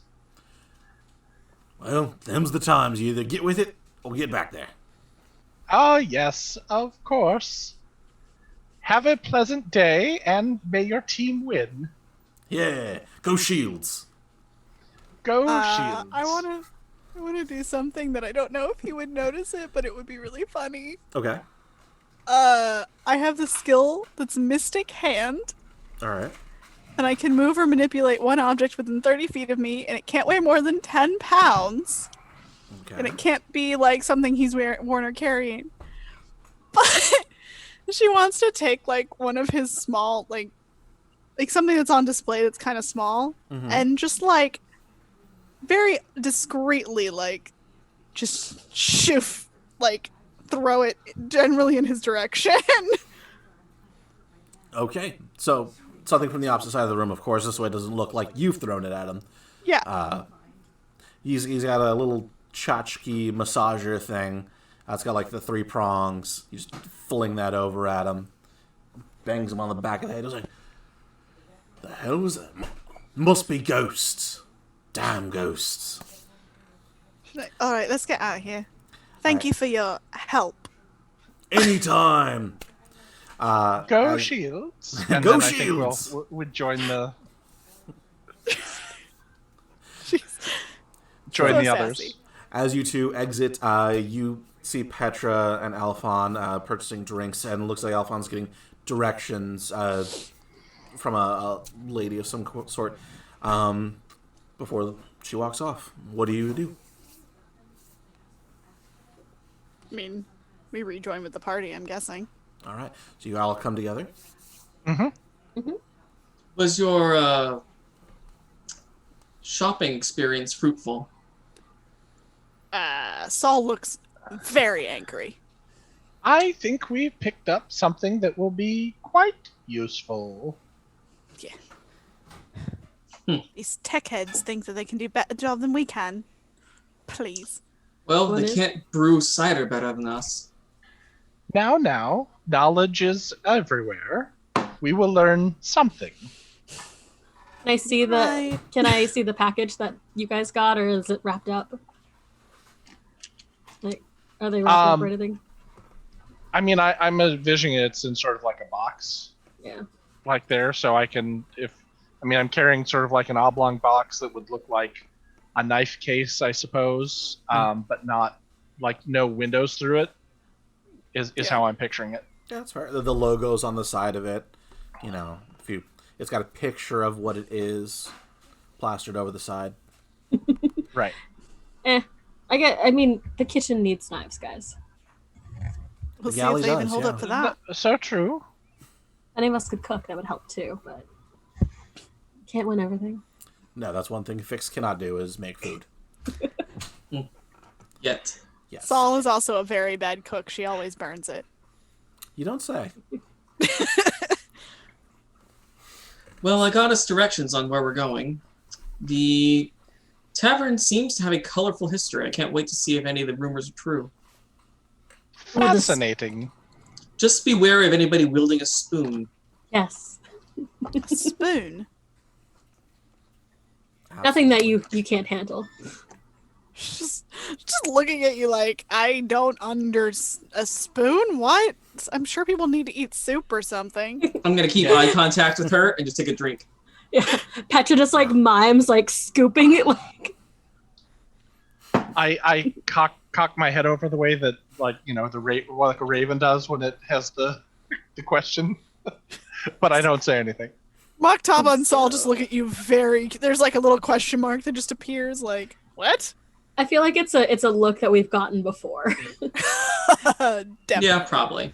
Well, shall we? Yes. Yes, the sooner we get there, the sooner we can leave. All right. Boo.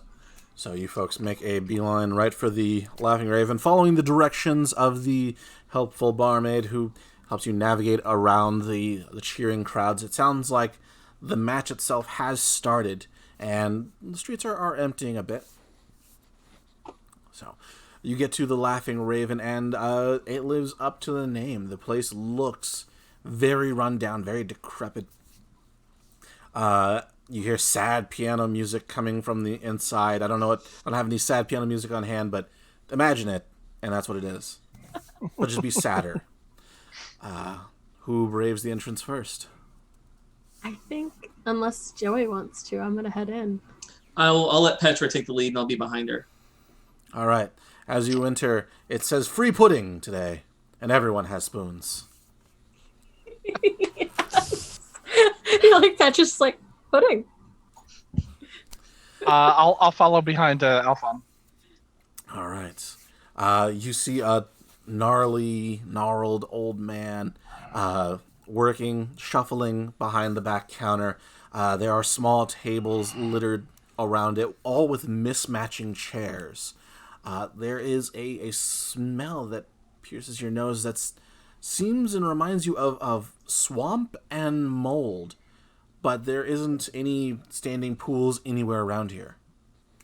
Love that, just ambient mildew smell. Mm-hmm. Is it a single story or multi-story? It is a multi-story. It actually has 4 stories. Okay. That's good, because we're reading him at room 301. 301. That can be my writing. Actually, I cannot. Okay. Was there a name attached to that card? There was no name, just a description and a location. You flip the card over, and it says Sid right there. Oh, Yes. I want to go to the bar and ask if they know of a Sid. There you go. Okay. You go to the bar, and there's, again, the gnarly man with thank you. Very bad fan art. That's fun. Hey, we got fan art. That's something. Yay! You guys have seen Woot. the that one Toy Story short before the episode where the guy's playing chess with himself? Yes. The old man. That's what this guy looks like. I love him. Very thick glasses. All right. As you go, hey, how can I help you? Oh, just looking up an old friend. Oh, who are you looking for? Just goes by Sid. Sid, yes, Sid's been here. Just checked in earlier today. Yes. Oh, What can I help you with? Did he mention if he was up to anything recently? We've lost a little bit of touch, so I just wanna. Yeah, don't lose touch. Yeah, no, that's not good. Oh, here, free pudding, and he hands that across the table. I'm gonna hand that right to Maktaba and keep going. Oh yes, I saw him come through here, and he should be up in his room. Last I saw. Is he here often? Oh, he comes and goes as he pleases. He used to. I think he still does. He works for the government. Oh, good to know. Ah, that's good for him. I'm glad he's found some direction in his life. Thanks. Oh, no problem. Is there anything else I can do for you? No, you've been more than kind. Thank you for the pudding. Can I get an ale to wash this pudding down with? Absolutely. And he gets you a ale, pops the top off of it, and hands it over to you. It's warm as it should be served. So. Saul asks, "Do you have any tea?" Tea? Yes, I have tea. He disappears, shuffles into the back, and then shuffles out with a it looks like one of those pint glasses with water, and there are leaves floating in it. Here you go. Tea. Great. This is great. She's just kind of like, "Thank you." Of course. Is there anything else that you may want, need, a room perhaps, for? Pudding is on the house. I think we're okay. We're okay Yes. for now. What was your name? I'm sorry, I don't think I caught it. Richard. No, it's good Richard. to be Richard. Richard, the old man. Is there anyone else in the bar? Oh, absolutely. There are at least 3 other individuals, all staring very intently at their drinks. They're not sitting together, but they're also not sitting alone either, if that makes any sense. So they're sitting wrapping around the bar itself. There's a bowl of peanuts shared between the 3 of them. Aside from them, you have the piano player, who is looks like it could be the barkeep, but with a wig. You know, they're sitting there playing it. Did Anyone we else just you wanna walk talk into Piano Man? to? Yes. Yes. Man, what are you doing here? Anyway. I will start walking towards the stairs and slide my pudding next to the closest person I pass by. Okay. It slides up next to them. You slowly reach a hand over and take it. What do the rest of you do? Y'all heard this was a government official, right? A government person, right? Mm-hmm. Okay. Saul is. She just kind of like whispers. She's like, "Do you think we should, I don't know, like scout it first or something? I don't really trust this." I don't either. And Aelfonn has no poker face. Aelfonn, I have You're worried about him. fantastic poker face. Thank you. I'm sure you do. Saul kind of looks at her and is just like looks at Petra and is like, "You're worried about him." I just assume you always look like that, so Well, look, if this is a trap, there's not much we can do about it at this point. We're here. if there's a trap, they got us. The best we can do is ready ourselves to fight our way out. We've gotten out of worse scrapes before. Agreed. Shall we? Mm-hmm. And I will start ascending the staircase to the 3rd floor, I'm assuming. Yep. And I'll be right behind Maktaba with my pudding and spoon still in tow, in one hand, the ale in the other. Of course. Eat those spoons. Saul moves up to the front so she can like discreetly look around and then telepathically let anybody know if there's something suspicious. Okay. So the marching order is Saul, then Maktaba, then Aelfonn, and then Petra. Mm-hmm. Wait. Saul, you're going first? Yeah, she moved Okay. up to the front just so that she could peek around and basically psychically let you know if there's something wrong. Yeah, that's a good idea. Okay. All right, so you get to the 3rd floor, go to room 301, and you see the door is hanging ajar. You can see where the latch would have been is splintered inwards, as if someone has kicked in the door. What do you do? I pull back. I let Petra know. The door looks like someone's broken in. Maybe you want to check for traps? Yeah, that's a little more disconcerting. Didn't like this. I usually like being right. What would the, is it just, oh god, sorry, D&D is slowing me down. Is it just a perception? Perception, investigation, depends on what you're trying to do. I want to see if from where I am I can kind of see what happened. Okay, for this you're going to just give me a straight perception check, because you haven't entered the room yet, you're just kind of looking at the door, unless you'd like to enter the room. Not yet. I'm actually looking to see if there are traps. It's a straight up check for traps. Oh, you're checking for traps. Okay. Yeah. All right, go ahead and give me a perception check. God. You know, perception is linked to wisdom for some fucking reason. Yeah. And I did not roll well. What'd you get? 7. It's okay. You detect no traps. Looks good, guys. Looks good to me. I'm gonna use. Go ahead. Oh, I was just gonna. I was gonna use my mystic hand to open the door. So if there are traps, it sets it off and not us. Call all of my rapier drawn since I don't want to actually use magic. So, Inside Modem. What are you Pulling putting rapier. down? The pudding or the ale? The pudding. Okay. I Yeah, mean, I I'm never pulling touched the rapier, pudding. too. Silly question. He's balancing the pudding on top of the ale glass. Thank you. Just needed to make sure. Mm-hmm. Pudding locations matter. And the spoon is ready to stab someone with, if need be. Keep your spoons about you. He's going to be fighting Florentine with rapier and spoon. Thank you, Nick. Take an inspiration. Thank you. That's very good. I love it. It's so good. All right, so your mystic hand reaches out, pushes the door open.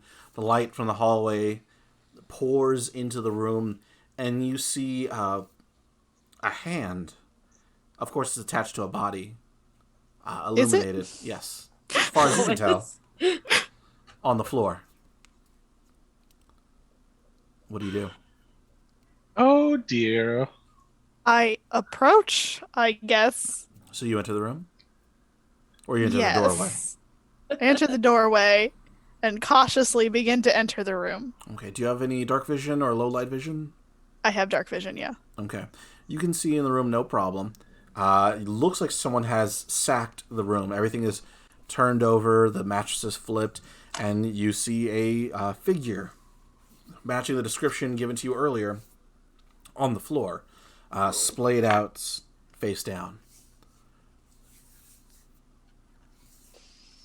I wish I had taken the discipline that allowed me to touch things and gain knowledge. I Aw. didn't.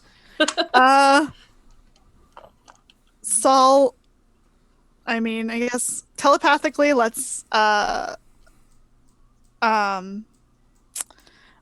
know, like, there's a body in here, it looks like everything's been ransacked, and starts moving closer towards the man.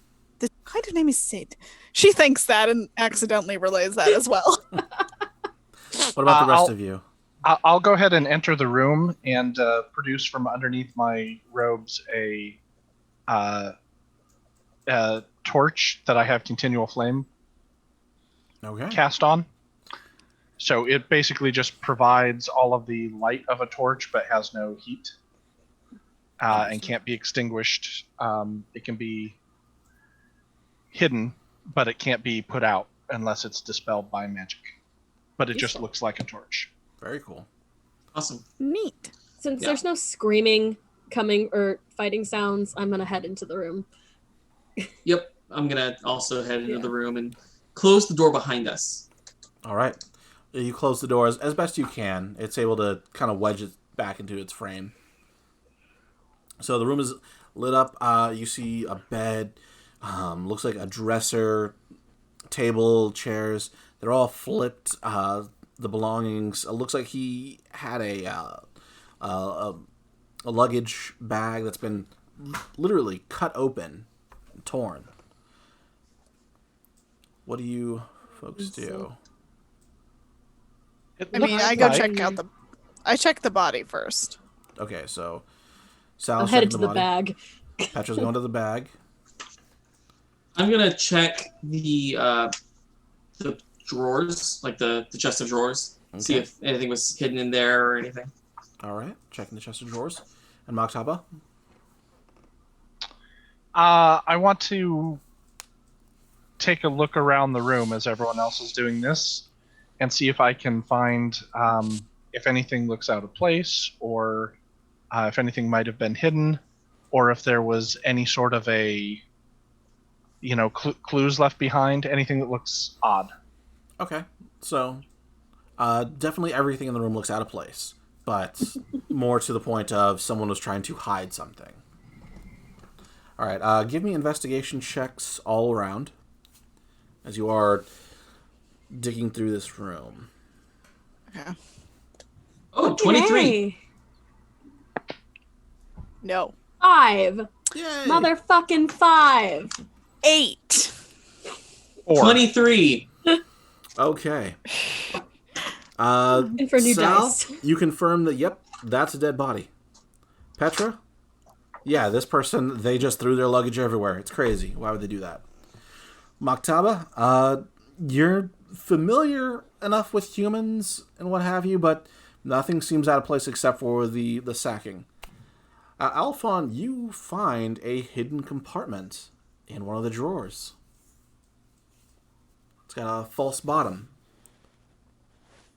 Great.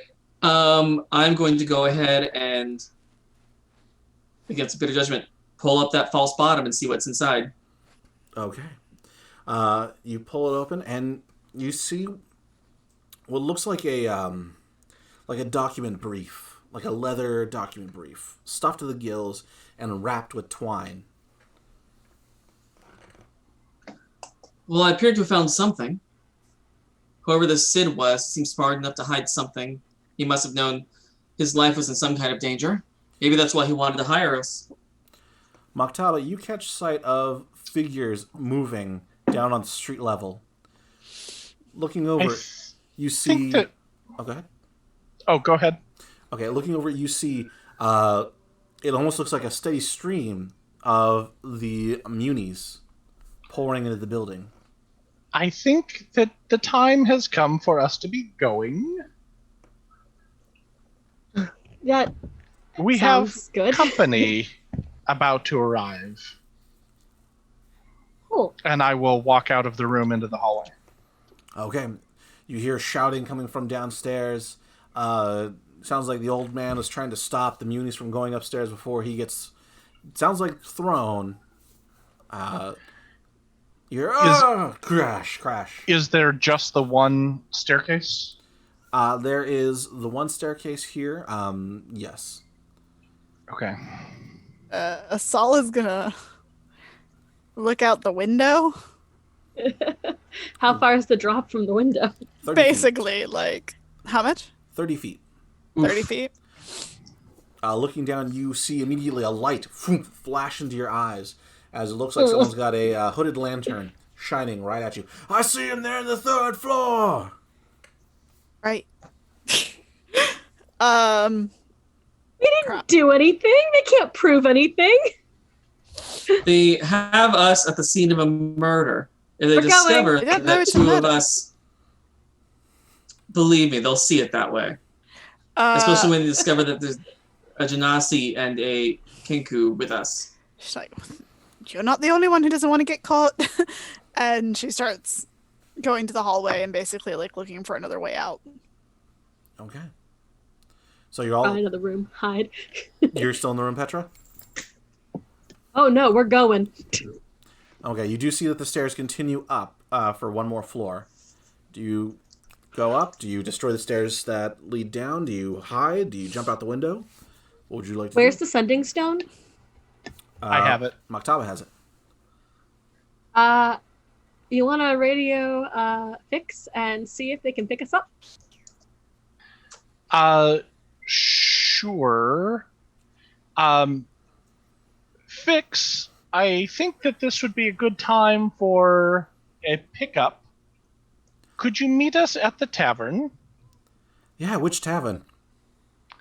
I'm sure you will be able to see it. It will be the one with the four of us on the roof. Oh no, not again. Yeah, again. I'll be right there. Thank you. Yeah, We will Love be- you. We'll be coming in with friends, hopefully, who will not join us on the ship. yeah. So Saul's just climbing out the window and climbing for the roof. Okay, so you're scaling the outside of the building, or are you? I'm gonna take the stairs. Yeah, that's my plan too. Does it lead to the roof? We're gonna find the highest room we can, and then we'll figure it out from there. I have All climbing right. tools, actually. Oh, well, okay. So she's gonna follow y'all up the stairs, and then Okay, I want to should have taken the While- ability that lets me fly. while that's while everyone's heading towards the stairs, I'm going to use thaumaturgy Mm-hmm. to bang open every door that I can see. Nice. Okay. So if there are any patrons that are in those rooms, suddenly their door banged open and there are munis walking down the hall. But if not, at least it's just generating noise and more rooms that they're going to have to check. So it's a distraction and potentially additional people coming out to get in the way. All right, it's actually very effective. You fly open the doors. People that are trying to remain secret or hidden see the munis, freak out, and they rush out of here like one of those the Police Academy movies. People are just mixing in with the munis, stopping them and preventing them from getting up. So you guys have bought some time. Continuing up the stairs, you do see that, yes, it does lead to the roof. It is the one entrance that will lead to the roof. What do you do once you arrive there? Go up to the roof. Yeah. Like, Try to get on block the roof. door. Go up to the roof and block the Yeah, get up on the roof, block the door. Okay, how are you blocking the door? Using your own bodies to like hold it there, or you look What for someone to kind of breathe? door is it? It's a wooden door that it's got a simple latch on it with a lock on the inside, not the outside, so it can prevent people from getting in but not getting out. What's on the roof with us? On the roof with you is actually some sitting chairs, some lawn chairs. Looks like people sit up here and will like look at the stars or other things, have conversations that are private. You do see other buildings about 15 feet away, gap between one building and another if you wanted to try and jump from building to building. But that is what is up there. Well, lawn chairs. Yeah, we're gonna barricade the door. The best we can with those chairs. Okay, you guys are barricading the door as best you can with the chairs. You work together and are stacking things and like wedging it as best you can. Out of character, I'm Sure. going to ask for a little bit of meta knowledge here.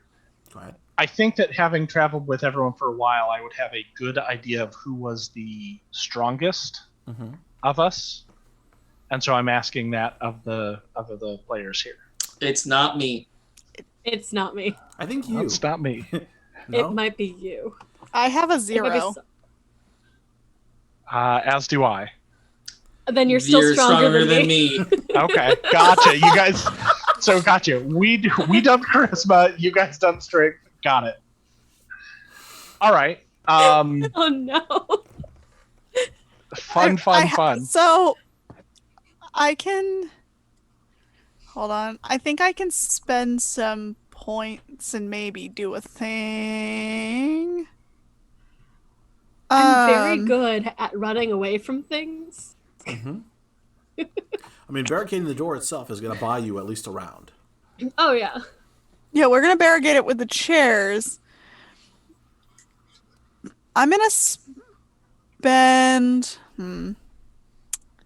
This might be weird. Maybe this is a weird idea. I have this thing called Wall of Wood, where I can create a wall of wood, at least one portion of which must be within 60 feet of me. The wall is 60 feet long, 15 feet high, and 1 foot thick. Wow, that's a lot of wood. And yet 5 foot wide section of the wall has an AC 12 and 100 hit points. Breaking one section creates a 5 foot by 5 foot hole in it, but the wall otherwise remains intact. So could you make like a spiral around the door with your wall of wood? Or like lay it flat and then possibly also create a bridge for us to run across. Oh, there's that. both of those are awesome and weird options, and I love them. I'm So what would you like to do?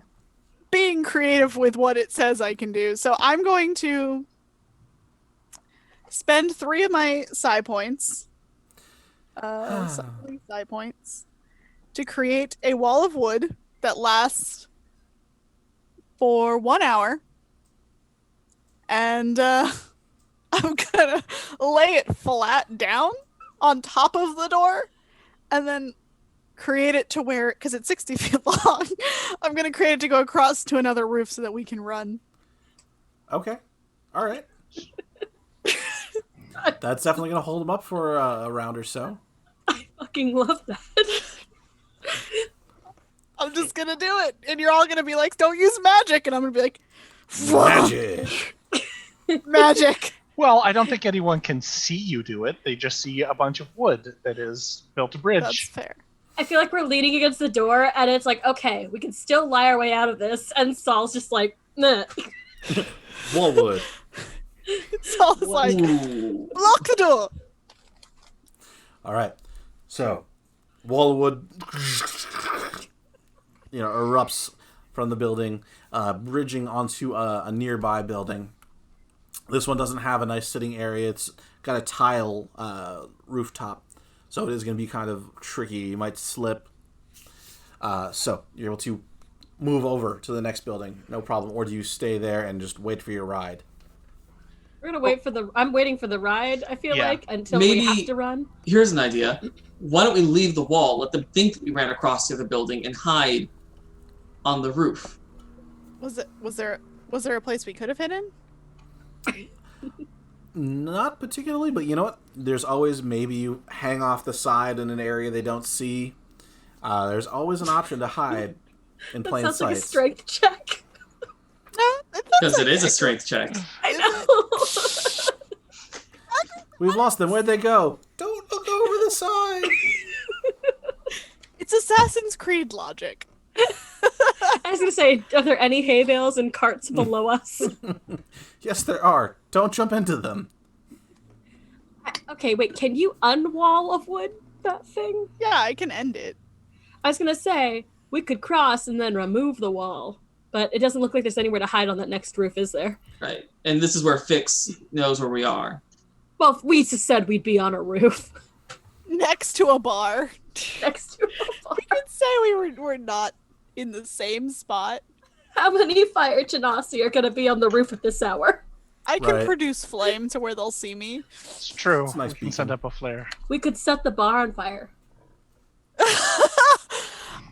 I can burning hands could. the bar. Only 2 hours and 6 minutes for us to suggest Right? setting the bar on fire. I don't know if that's a new record, but yeah, I'm marking in the books. Might be a channel record. Normally I'd be against it. Semicolon, however, comma. This is the Empire. So burn Are- it. Races Are you around. suggesting that in character? Maybe. So I assume we're like leaning against the door, like, okay, what do we do? And like that's definitely Petra's like, we could set the bar on fire. I feel like we're like running across the other roof and you say that, and Saul turns to you and she's like, I can, but there are innocents in there. It seems a bit premature. A lot of them ran off. It's fine. Just keep going. Just keep going. How are we getting to the next roof? We're on the wood. I know. So you guys, you've successfully crossed onto the next building, tile roofing. From here, you can see another roof, and it continues on various heights and what have you. The distance between the two looks like it's about 15 feet. So you could make a jump, acrobatics, maybe. I mean, my wall is 60 feet long. Did it go to the next one? Well, it would go to, like, the edge of this roof. Okay, yeah. So, well, If you want, I'll let you angle it upwards this way. Like, you got a nice little jump if like, you want to. no, it's like a ramp. You're like, I can. She does that. She's like, we can run and jump. Jasmine and Aladdin this, like, find me a stick. You folks hear splintering wood from behind you, and you feel the bridge itself begin to shake. It looks like they've busted out the fire axes and are making their way through the door. I believe it's time to check out, shall we? And I start running up the ramp. All right, you run up the ramp. With you. Petra's going with. Yeah, we're all running up the ramp, and All running up the ramp. second we're all across, she's gonna get rid of the wood. All right, firebolts whoosh, whoosh, wishing past your heads as you see they're firing off rounds at you. Just then, the dragonfly swoops in the ship with no name. The lower ramp opens up, allowing you to jump on. Give me an acrobatics check. I'm gonna fail. Sick. I'm gonna fail. Sure. I feel pretty good about this. Couldn't possibly go Holy wrong. shit! What'd you get? Holy Let me see shit! what my modifier goes with it. 21. Natural 20. 14. All right. 24. Wow. I want all of you to describe how graceful you look. How cinematic movie moment this is. I mean, it's all slow motion. We're running and jumping, and last minute, it's like we all jump on, and Saul's the last one, and she deactivates the bridge, and it disappears out from under her feet as she jumps onto the ship. Petra, you're like giving the fingers, you fly. Yes. Maktaba has his arms out as if they were wings. Oh, someday. Someday.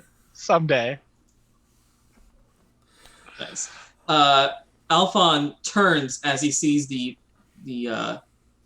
soldiers coming at him, and just kind of turns over his shoulder, spits on the ground at them, and then runs and does kind of the bicycling arms and legs moment to try to get onto the firefly. Yeah. Or the dragonfly. I'm sorry. Dragonfly. No, that's something completely different. We don't know anything about that. That's a dragonfly. Yeah. No, that's weird. Yeah. Who would do TM.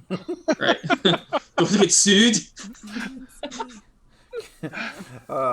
So, you all jump onto the ship, and immediately Fix takes off. The dragonfly gets swatted with lights, but they're unable to keep up as she flies off. Cut to So, a little who thought it was a good idea to come to Modem? We have. believe you were to receive the card. I'm Yeah. a bird. I just wanted everybody to remember that it was my idea and it was a bad one. You picked something up. What was the thing you grabbed before we left? This, I'm guessing it belonged to Sid. Hopefully it gives some information as to why he wanted to meet with us. Any time that we receive new knowledge, the trip was not a waste. Saul just kind of smiles and laughs a little bit, like, "Hi, Maktaba. Always so positive." Is Aelfonn handing out, presenting the Yeah, I'll Thank kind of unwrap it and kind of unfurl it and see what we have. Well, let us see what we have. All right.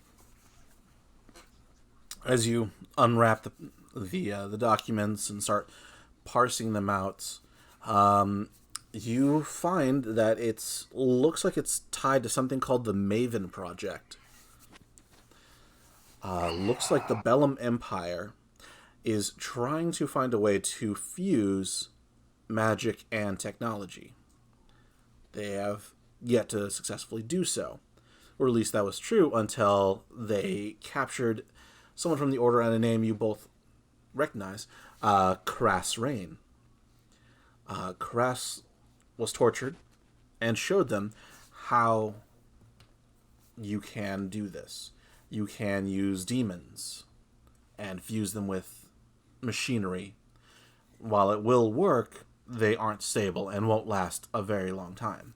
But they can be very powerful for a very short time. Looks like Carass is being held in the Bellum's capital, Pilum. Pilum. And it looks like there are other names on this list that the Bellum Empire is trying to capture, but they haven't been able to do so yet. What each one's role is very unclear, but you are able to confirm that, yeah, there's looks like 5 other people. Any names we recognize? Yes. One person you've done a job with previously, Terrence Oak, is a botanist from the Order. As well as Yuri Alfheim. And they're all being held in the capital? They are wanted by the capital for this project, but they are unable to locate them. They have last known whereabouts, but there's nothing in here saying that they are able to capture them or not. So you said What was Terrence the Oak other name? The 2 names that are familiar are Terrence Oak, a botanist, and Yuri Alfheim. Hmm. And what's Yuri's specialty? Conjuration. Both Order members? Yuri was. Terrence worked with the Order, but was not part of it.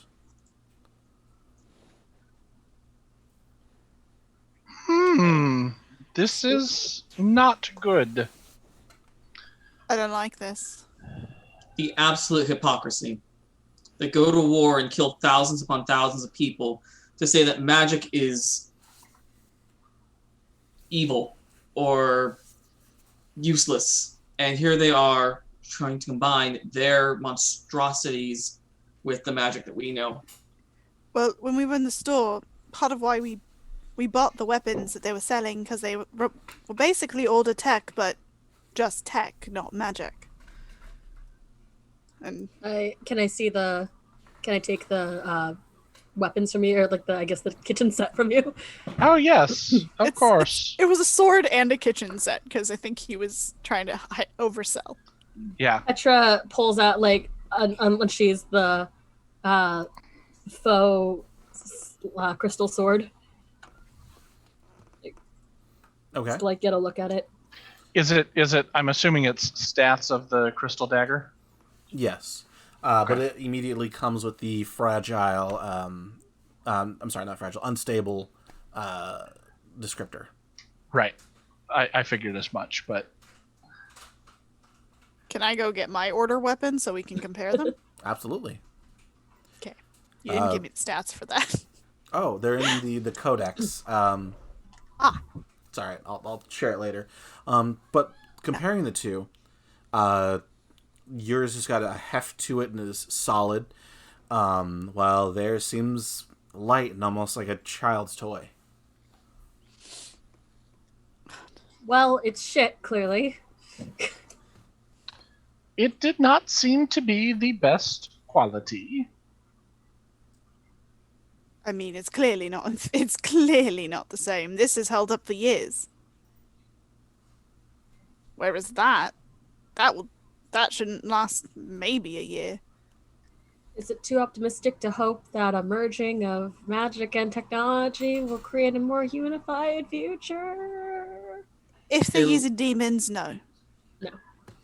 I think that is a lovely thought, but at this time, I do not think that it is a. Shit, sorry, my brain blanked. I can't think of the word It's that I okay. want. One thing you But- definitely want to consider is that if the Bellum Empire is in control of both magic and technology, then they can kind of rule everything. Whereas That's more someone concern. else, like say the Magi Nation or Divinius, if they had the magic and tech combination, then they would have better negotiation powers.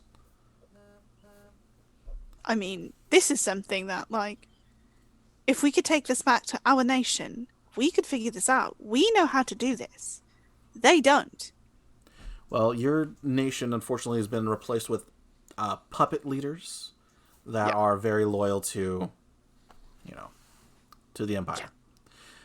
But If we could find someone who's still loyal to, to magic, to us, we could have some kind of negotiating power here. Oh, there are many that are loyal to magic. Unfortunately, they're not in positions of power. Well, we Is don't know that. is there still a government with Divinius or the Oak Grove? With Divinius, yes, there is, but the Oak Grove has always been kind of a mishmash of just tribal groups, so they don't have a leader per se or someone that can rule over all of them. Divinius is our best bet to find someone who can actually do something with the technology, with the plans. Then, Well, you don't have the plans. You know not that. the plans, but the info. Well, you know that there are 5 names on this list, all with last known locations. You could try and get them. You can give the information to somebody you trust. It's entirely up to you. I think that we need to find these people and make sure that the Empire engine is not able to complete their plans. Agreed. If we can find them and take them to Divinius, that seems to be the best bet. They seem to have the most stable country currently that can Yeah. defend them if the Empire decides to make a move. Now, one thing you all are very sure of is that Divinius was very, very reluctant to join the Alliance. They wanted to keep everyone out and just do their own thing. Highest walls, they live with the gods, they don't need any of your problems. So while Divinius may be more stable, yeah, they may be My very biggest- reluctant to help. There is no war in Divinius. My biggest concern about tracking down the names on this list is someone was able to find or was looking specifically for us, and then quite quickly afterwards, the Muni came for us. My concern is doing the exact opposite of what we want to do and leading more of them to the targets on this list. I understand your concern, but it may also be that they were tracking this individual, not us, and that he wanted to provide us with this information in order to save these people. Not to mention the fact he went out looking for us. That might have tipped someone off. These people on this list have no idea we're looking for them. Yes, but we know at least a few of them. We can't leave Karas with them for sure, and we need to find them and warn them and help them before the Empire gets to them. Agreed. Anyone have a good idea as to the last known whereabouts of any of them? Well, beyond there's a list of names of locations, isn't there? Yes, there is. Okay. So you know that Karas Reign is in the Bellum capital of Pelum. You know that Crass. Okay. Mhm. I just heard crass. it's okay. You know that Marie Mercury, theologian, is in Divinius. Terrence Oak is in Oak Grove. Yuri Alfheim. Looks like they're somewhere within the nation of Magi. Althea Reyes. Looks like she's an engineer of some sorts. Is in the Wastes. The Wastes are like a blighted land between the two nations, where no one is actually sure what happened. The Empire blames magicians for it. Magi blame the Empire for it. No one knows who actually did it. And the last one is Gilgamesh Farouk. He's a physicist, and he's somewhere in Servo.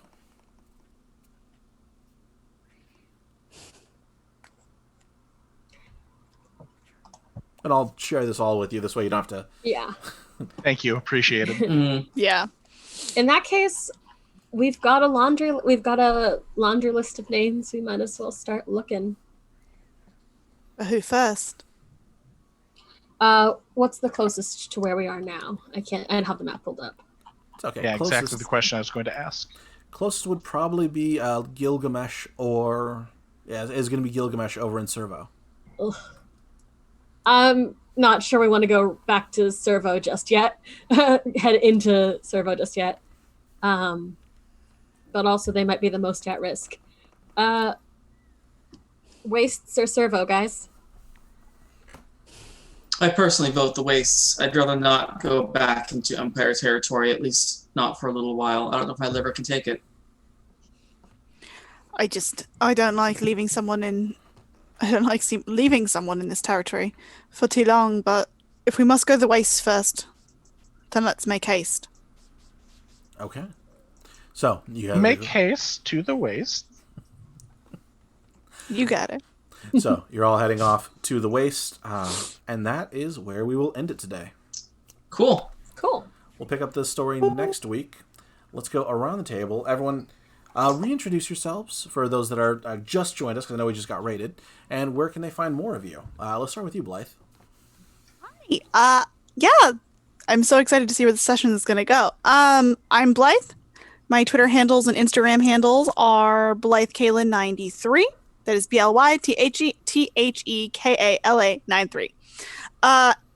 I also do a show on Mondays for Queers in Space.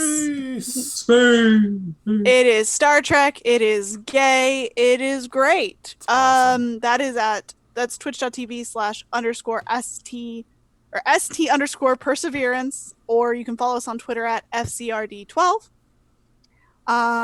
Obviously, I'm going to be here every Wednesday doing this cool shindig, and I have a charity stream next Saturday, the 18th, but more details on that next week.